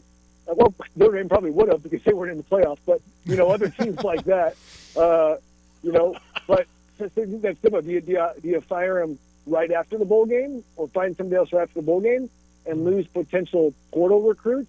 So I think you're all over the place when it comes to when is the best time to let a coach go. And it seems like after the portal, once school starts, you've seen Robbie Disher take off. Guy Ward took off a little bit earlier, and now you have, this transition of Aaron Henry, who did some really good things like we talked about from player development, but was probably a good fit for Illinois to move a different direction. Last one for you, Jay. Based on roster construction at the moment, What type of a defense coordinator do you think this Illini program needs? Do they need to be aggressive, overly man? Can they throw in some zone? What kind of a scheme or what kind of a coach do you think they need to step in to be successful? Well, it's a great question. Ultimately, Brett's going to have a huge say on what the scheme is, and it sounds like with his time under Belichick, he is a 3-4 guy, and they've really recruited this roster to be a 3-4 roster. If you look at some of the edge players they have, if they were to go into a 4-3 set, those guys would really be kind of tweeners in between backers and full-size defensive ends. So you look at the personnel they have on the field and on the roster right now, you think it's going to be a 3-4. Of course, you always want to be aggressive. I think one thing you say about Ryan Walters' defense is that they dictated to other teams what they were going to do. They were the aggressor. They benefited, obviously, from some Lovie Smith recruits that became very highly touted defensive backs and have continued success in the NFL. Devin Witherspoon, Sidney Brown, Kirby Joseph, to name a few, Quan Martin. So can we run that aggressive man-to-man style to that success? Probably not. But I do think we need to be more of an aggressor. We can't just get shredded on third down like we did. And ultimately, it's going to come down to not just scheme, but can we fill in the holes in the front seven that graduation and the transfer portal has left us with? Because I think that's the biggest factor moving forward. Last thing I got for you, Jay, we talked with Brian Teague from Chicago State of Mind Sports. He had some fantastic things to say all last week about Gabe Akis during the Senior Bowl practices. Did you get a chance to watch any of the Senior Bowl stuff? Did you watch the game? And if you did, what did you think about it? I did not get to watch the game. I did follow Twitter, and it sounded like Gabe had a good week. It sounded like Luke was one of the most impressive quarterbacks there. Yep. I didn't see much about JC, but, what was the final analysis of what they thought about Gabe and Luke? Well, everything that we heard from, again, Brian Teague, who was there in Mobile covering it all week, was Gabe Akis was the best player on the field on the defensive side of the ball. And it sounded like Luke was overall one of the most, if not the most, improved quarterbacks. Like he had not a great first day of practice, but just you really saw him use his legs, Jay, when the pocket broke down, some really excellent decision-making. And there was a clip that went viral, the defensive end from Missouri. His name escapes me, Evan. Ziggy something. Ziggy. He deposited JC a few yards back, and that clip went viral out on the first or second day, and it seemed to really light a fire under JC Davis because he was very aggressive the rest of the way in practice and was impressing some of the coaches. So I would say overall, all three guys helped their stock, and I would say that Gabe probably is going to make the most money out of the bunch, that he earned himself some NFL dollars from the Senior Bowl week. Well, that's great for Gabe. He definitely leaned down and had an NFL body. And at times, people thought that he disappeared in games, but definitely came on strong later in the year. And quite frankly, I think Gabe Akis, if he benefited from the 2022 coverage of the guys behind him, he's a guy that could have 15 sacks. Sometimes the ball just got out so quick you could never get anybody there. I think Gabe, to his detriment, we never really had a great pass rusher opposite of him as well. He's kind of a one-man band that got chipped forever. Yeah. All right, man. Well, enjoy your week, and we really just appreciate you anytime you hop on and chat with us when it is not the Jay Lehman hour. So enjoy the rest of your Groundhog Day, my man. You got it, guys. Take care. All right, that is the All-American Jay Lehman on the Dick Van Dyke Appliance World phone line with us. Great insight from Jay in regards to what is now the defensive coordinator hunt for Brett Bielema and Illinois football, and I'm sure they do have a list of candidates. And, I think the biggie that people keep asking is about money, and I think Jay said it. Well, you're probably looking at $2 million a pop for your coordinators, and not because you're breaking the bank. That's just the market right now. Just what it is. That's what it is, and you've elevated this program to a level of sustained success, and with that comes a little bit more money that you invest in your coaching staff. I can't think of anybody off the top of my head from, say, Indiana's coaching staff that you could bring in or something like that. There's going to be plenty more names that get thrown around, but usually you come off of winning a national title, and that's when you start to see different coordinators start to leave town for other jobs, or we'll see. We'll see what Josh Whitman and Brett Bielema put together for Illinois football. But it'll be an interesting time, and when it comes together, you'll hear about it here on The Drive. Yes, sir. Can't wait to talk about it. Yeah. What else do you want to talk about? Did you make any money over the weekend with your Etched in Stone bets? We did make some money. You know what? I made a little bit too. Yeah. And we got some plays for tonight when we get back to it. We'll etch some stuff in stone, some of those bets in stone. How many are we doing? Are we going to do 30 like we did the other day? No, there's not a lot of games on a Monday night tonight, so we'll see. We'll do that and get to your text messages next on The Drive. In 1925, Bud and B. Reichert founded a small plumbing business in Urbana. Today, nearly 100 years later, A&R Mechanical is still thriving. A&R Mechanical believes in designing, building, and maintaining. As one of the largest and most innovative contractors in the Midwest, their team creates and sustains essential facility systems for iconic structures like the State Farm Center, the Memorial Stadium expansion, the Ubben Basketball Complex, the Smith Football Performance Center, along with baseball, softball, and the Demersion Indoor Golf Facility. I'm Jay Lehman, former Fighting Illini All-American linebacker. As a longtime Champaign-Urbana resident, I can assure you that A&R Mechanical and their contributions have been a cornerstone to this community. Congratulations, A&R Mechanical, on 100 years of dedication, innovation, and community spirit. Design, build, maintain. It's what they've done for nearly 100 years and what they'll continue to do for the next 100 years. A&R Mechanical, celebrating a century of excellence and service. Visit ar-mech.com for more details.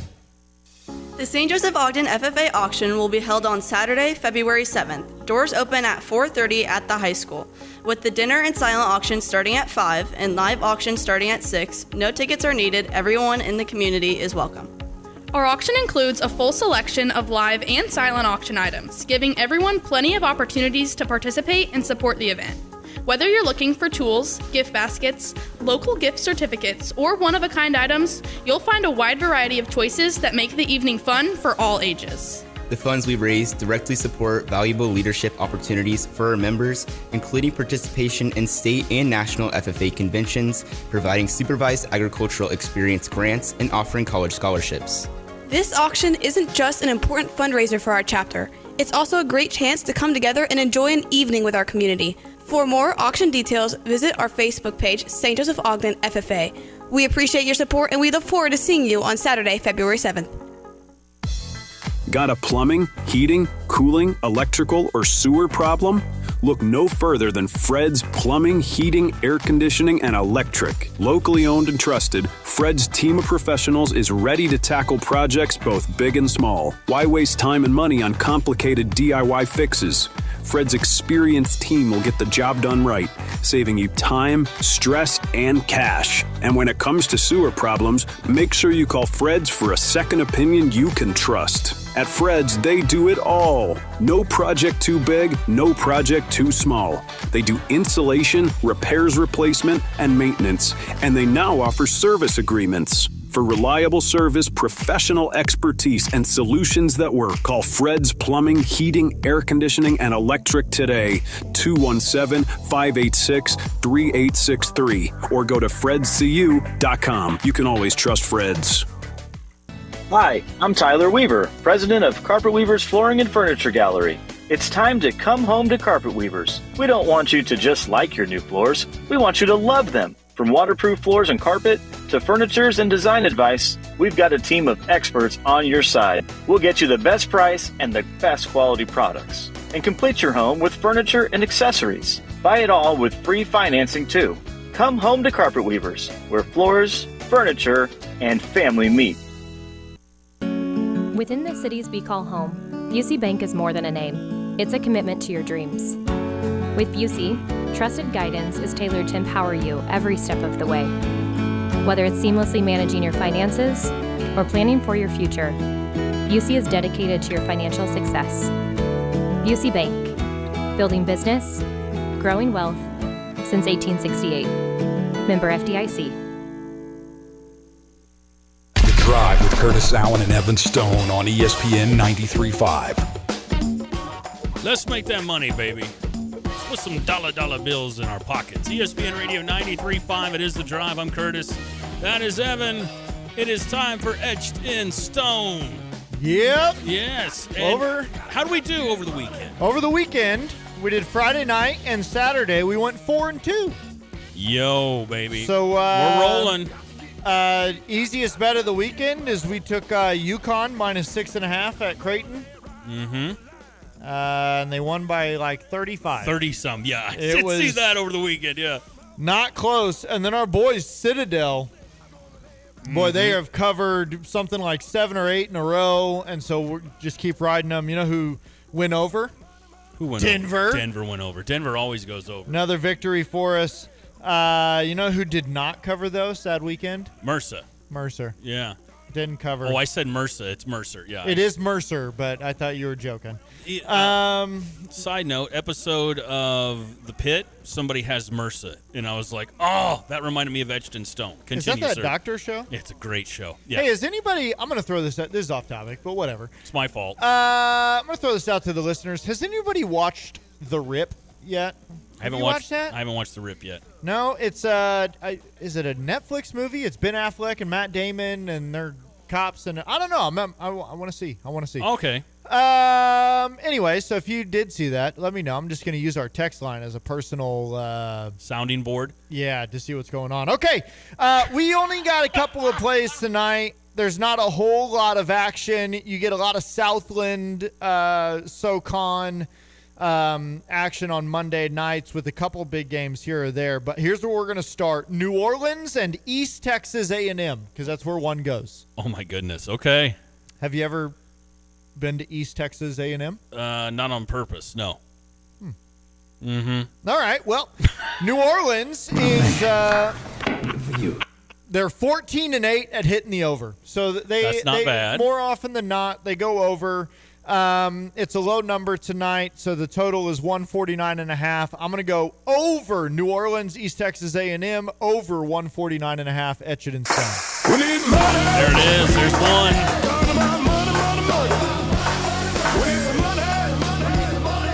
Evan's been on a heater lately, man. He's been rolling. All right. Now we're going to stay south. Okay. Farther south than East Texas A&M. Florida. A&M. University.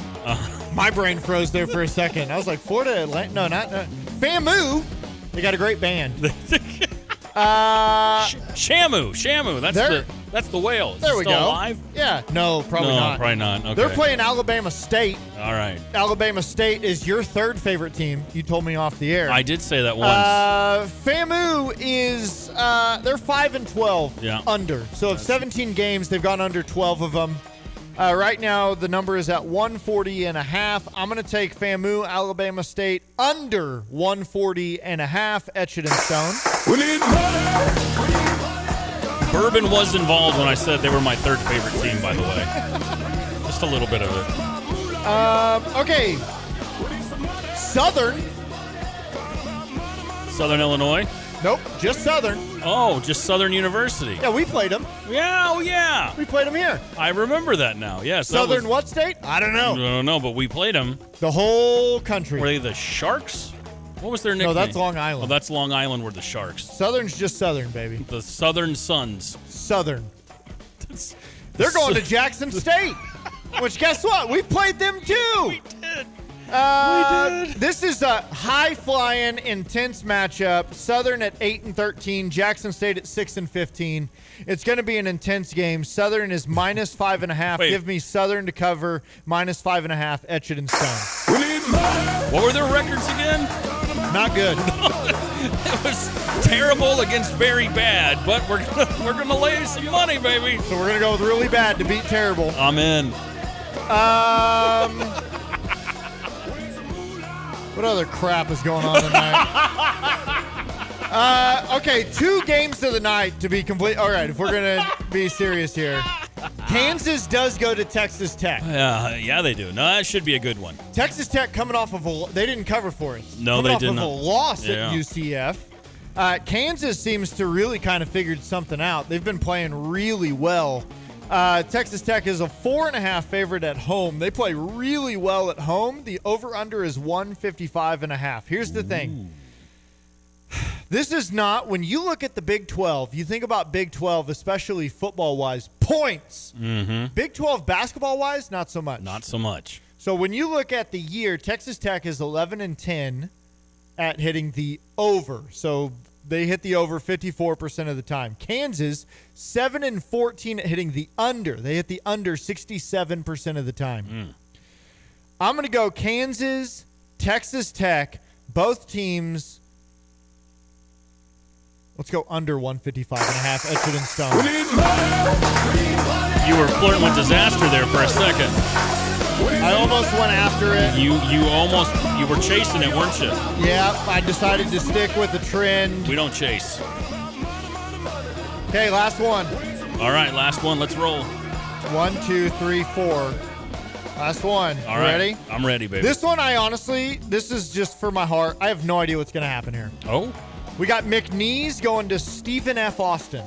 Stone cold Stephen F. Austin. Stephen F. Austin this year is 15-3 against the spread. Mm-hmm. I mean, they've just been dominating people, but McNeese they're a good basketball team. Yeah, but McNeese is too close to McMahon, and we all know what Stone Cold Stephen F. Austin did to McMahon. I would like to tell you that had no play in this, but it for sure did. Give me Stephen F. Austin plus 2.5 against McNeese, stunnering those bad boys all the way over. Oh, hell yeah! What? I love it. That's what we got. The Stone Cold Stephen F. Austins. 3-time winner of the Etched in Stone Royal Rumble. Money. No, that's a different song. But I could probably get that one if you wanted. I like this one better. Okay. I feel like this is more us now. No, it's good. Yeah. Thank you. This is the thing. This is the thing. Yeah. All right, run through them one more time. We got Stephen F. Austin with a cold beard plus 2.5 against McNeese. We got Kansas, Texas Tech going under 155.5. We got the Southerns. The Southern covering Bells. minus 5.5 against, shoot, I don't even remember who they're playing. FAMU and Alabama State under 140.5, and then they're playing Jackson State. Southern's going to take minus 5.5 against Jackson State. And then New Orleans and Eastern Texas A&M over 149.5. You guys don't have to play tonight. This could just be mine. What if you go 4-0? Well, I did 5 games, so I'm not sure. Oh, what if you go 5-0? Well, then we're going to Applebee's, baby. Hey, that's what I had for lunch. Yeah, I saw with your kids' cup. Listen, found out today your to-go cups at Applebee's are just the kids' cups now, but that's all right. Yeah, It's okay. I want to give you real quick. I'm back in the saddle, baby. All right. Again? I'm bringing back in the saddle again. Because I had a couple of my world famous parlays where I turn $1 or $2 into money. Okay. All right. And I turned $2 into 32 last night with this parlay in the NBA. Okay. All right. So Celtics on the money line, Jaylen Brown plus 25 points. Spurs on the money line, Webby plus 20 points. Pistons on the money line, Michael Porter plus 20 points. Raptors on the money line, Brandon Ingram plus 18 points. And finally, Thunder on the money line, Shea plus 25 points. It all adds up $2 into $32, baby. Just imagine if you would have put $100 on that one. No, I can't do that. That's you should do that That's next time. stupid. No, I wouldn't do that. That's insane. Get to some of your texts next on The Drive.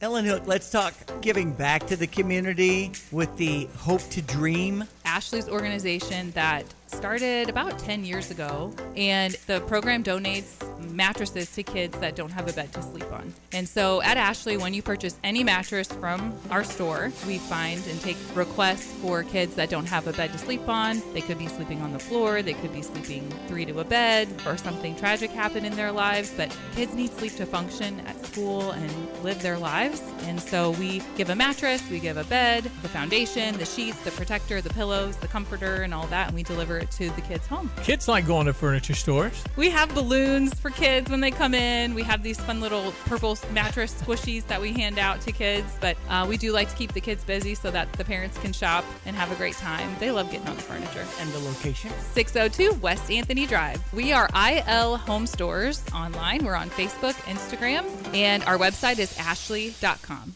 Pia's Sports Bar and Grill. In February, check out the big game. Sunday, February 8th, Mardi Gras is approaching. Tuesday, February 17th. Valentine's Day is on a Saturday this year. Take your sweetheart to enjoy a Slugger Burger, plus all the terrific drink specials. Of course, for the remaining Illini games, take the fan shuttle, leaving Pia's at 1609 West Springfield Avenue a half hour before tip-off and taking you back to celebrate the win 10 minutes after the buzzer. Enjoy your favorite sporting events at Pia's. Good morning, First Federal Savings Bank. How may I direct your call? Speak with friendly, real people during lobby hours. It matters when you call First Federal Savings Bank of Champaign-Urbana. A real person located at the bank, not a recording, answers your call during lobby hours. Personal, friendly service makes a difference. 217-356-BANK. Thank you for calling. Have a great day. Rated 5-star superior by Bauer Financial, Inc. Fast, friendly, and local with local loan decisions and underwriting. Member FDIC, Equal Housing Lender, NMLS 435120. Think you have to settle for mediocre car insurance to save money? Think again. It's possible to get superior coverage and still save money with Erie Insurance. Customers who switched to Erie saved up to $951. It pays to compare. Switch and save with Erie. Your Erie agent in Champaign is Thomas & Ellers Insurance. Annual savings based on new customers surveyed in March 2022 who reported savings when switching auto insurance. Individual premiums and savings will vary.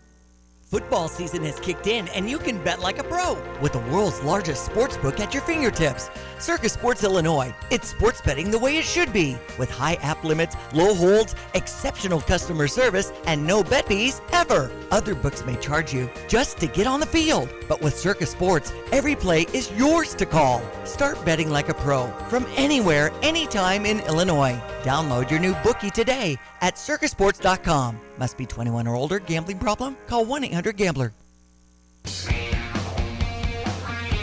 ESPN Radio 93.5, it is The Drive. I'm Curtis Allen. That's Evan Stone. And we thank Busey for sponsoring The Drive. And if you are planning for retirement, well, you know it can seem overwhelming. Busey is here to help. Social Security may not provide enough income for your retirement years, and few employers today offer a traditional company pension that, well, guarantees you a specific income at retirement. But thankfully, with many tools and resources to choose from, retirement planning is easier than ever. Get started with these tips from Busey Wealth Management. Determine your retirement income needs. Calculate the gap as well. Take stock of your estimated future assets and income and then compare them to your projected retirement income needs. Figure out how much you're going to need and save, and build your retirement fund. Map out a savings plan and put it in action. It's never too early to start. If possible, arrange to automatically save a certain amount each month, reducing the risk of impulsive or unwise spending. Understand your investment options, investigate what types of investments are available, and then you decide what's right for you. Professionals like the team at Busey Wealth Management can assist you in selecting investments that are appropriate for your goals, your risk tolerance, and time horizon. Learn more at Busey.com. Contact Sarah Heller as well, an officer and communications specialist with Busey. And again, we thank them for sponsoring The Drive. As I mentioned, I'm Curtis. That is Evan. We've had a busy one. Kyle Tosk, Jay Lehman, not too bad at all. And you know why it's so busy, dude? Why is that? You know why it's busy? Because the Illini are winning. They're winning a lot. Everywhere.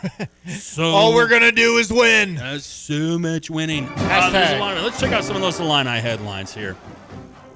Illinois wins consecutive road games over top 5 opponent. You might have heard that. That's pretty awesome. First time in program history for Illinois men's basketball. They knocked off Purdue last week, take down Nebraska yesterday. This was Illinois' 7th top 10 road win under Brad Underwood. Say that 5 times fast over the last 7 seasons. It's the most in the nation.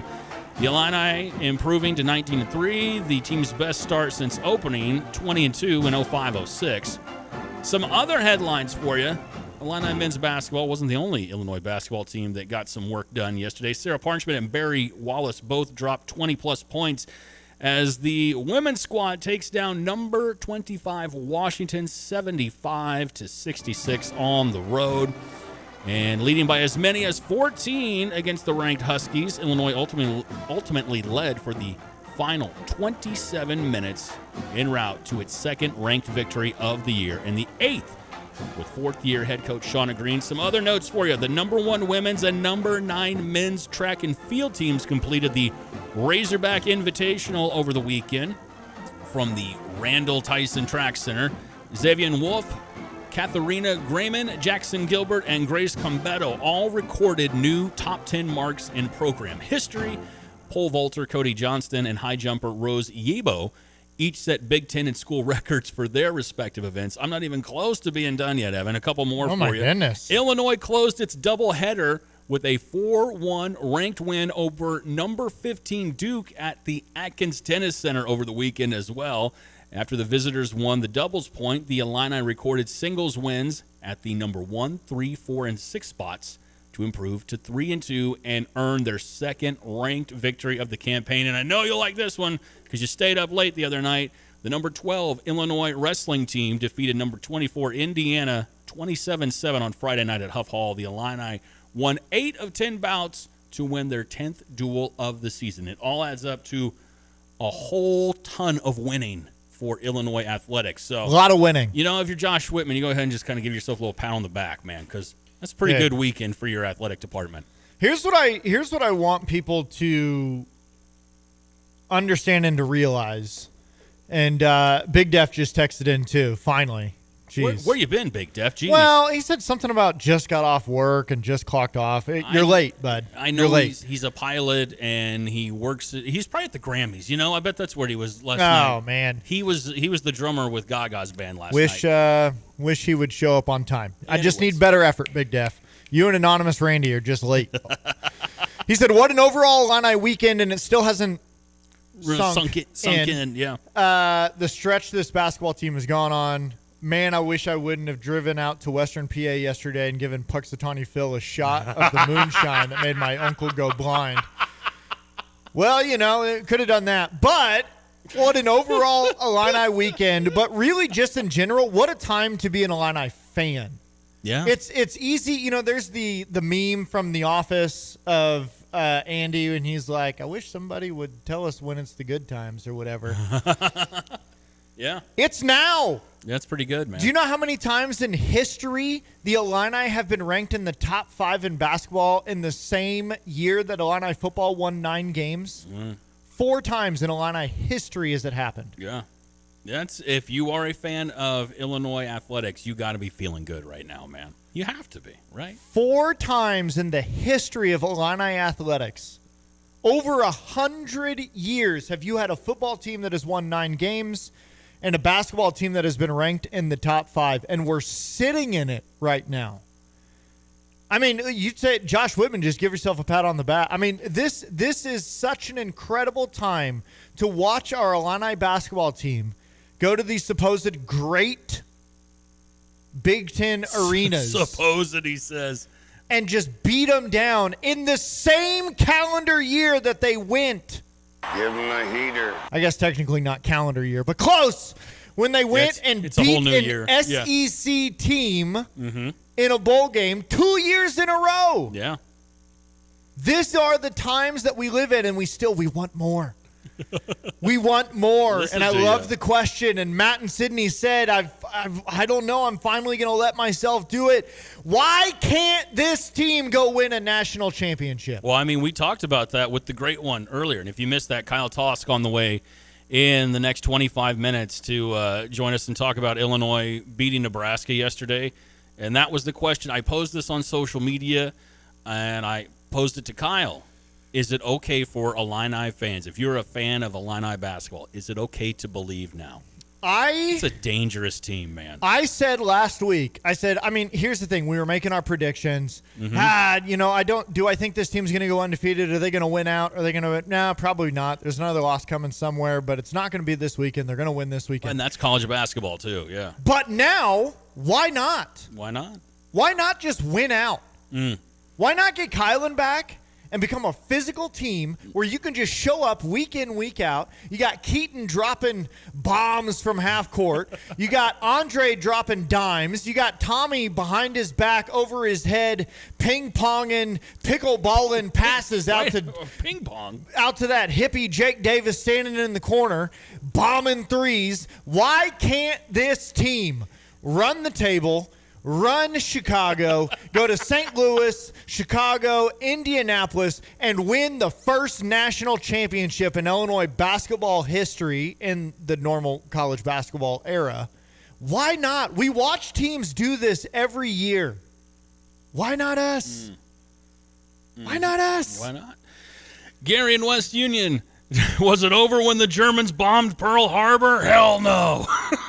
Just let him go. Just let him go. He's rolling. It's a different calendar year. 217 texter said Illinois athletics is totally vandalizing Grandma. Oh, no, poor Grandma. Oh, At least Grandma's bus. Oh, you know what I mean? My, yes. Hey, come on. Hey, who's doubting him now, huh? I'll tell you who. Absolutely nobody. Nobody's doubting him now. I'll tell you what. I mean, other fans are. I'm just saying, you got a chance to go a road trip. You want to go out west and spend some beautiful time in L.A. Get out there and watch this basketball team. You want to. That is going to be something. That road trip out to L.A. that's something to have that week. Sorry, didn't mean to cut you off. Go ahead. Keep ranting. That's a big week. I'm not ranting. I'm calm and collected. You want to go up to East Lansing? Go up to East Lansing. You want to go out to Maryland and watch this team? We take 10 people out there. We'll have more fans in the stands than they will. How about, drive the drive to East Lansing? Yeah, there you go. How about that? Go support this team. Why not? How often do you get to say, I went and saw a top 5 Illinois basketball team play in a hostile environment? Go do it. Mm-hmm. Check the box. Get out to State Farm Center. Be loud. We have an opportunity. Book your Big Ten basketball tickets. Your champion tickets in Chicago. Book them now. Get up there and be loud and shut all these other teams up because they're all punks anyways. They're all. Wait a minute. Now, who's all punks? All the other Big Ten basketball teams. Nobody can hold a candle to this. They're all punks. They're all punks. You're talking about college basketball teams all being. Let's go through the list. Maryland Terps, the Turtles. Are they punks? Punks. They're all punks. Sparty. Punks. Cornhuskers. Punks with bad corn. Bad corn. We have sweet corn. What about those little Wolverines, huh? Jerks. Jerks. Not even punks. They're jerks. Punk jerks. I'm just saying. Justin and Tolono, Ty Cobb killed a man and made the Hall of Fame. Why can't we win a national championship? What the hell?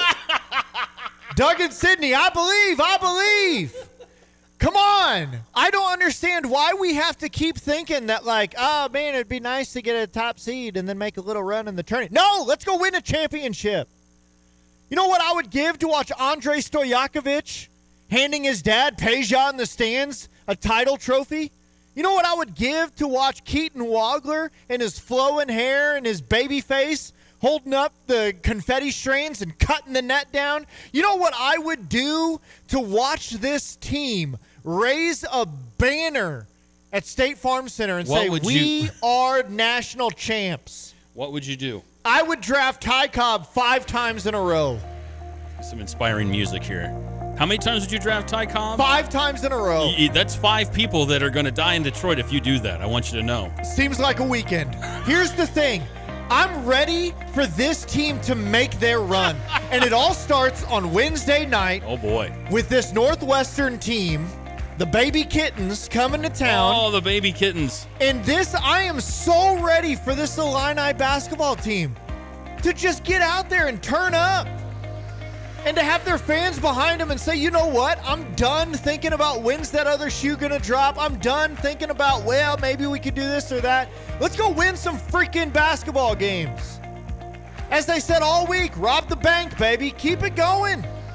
And you know what? Green Bay sucks. Where the hell did that come from? 217 texter. Oh, thank you, 217 texter. Guess where Illinois is going? They're going to the State Farm Center on Wednesday. They're going to East Lansing on Saturday. And then they're going to go out west. And then they're going to go all the way to Washington. Pyah! Pyah! Howard Dean. Pyah! It's 217 as well. Listen, I just think we need to get behind this team. Stop being afraid to hope. I'm not afraid to hope. And your best Ted Lasso I'm not spirit. afraid. I'm not afraid. Believe. Lindy on the text line says somebody's going to take a drink every time I say, wait a minute. Wait a minute. I believe, Lindy. Wait a minute. Wait a minute. He gets me fired up sometimes with some of the things he says, so I got to make sure I am understanding. But I just want people to believe. I sit next to so many Illini fans that are just, well, we're just waiting. Hey. No, get out of here. 217 texter. We're never losing again. Let's Never. go! Oh, the song ended. I thought there was going to be That was a beat really drop. good timing. Yeah, that was really good timing when the song ended there. Well, all right. See. Let's go. Why We're going did to talk it about stop? this all Let week. me see if there's another song here. I really thought a beat drop was coming right there. Nah, that's not inspiring. That's wimpy. Hold on, let it go. You want to let it go? Let it go. Ladies and gentlemen. Jeez. What a time to be alive. What a time to be alive where we get to watch these athletes.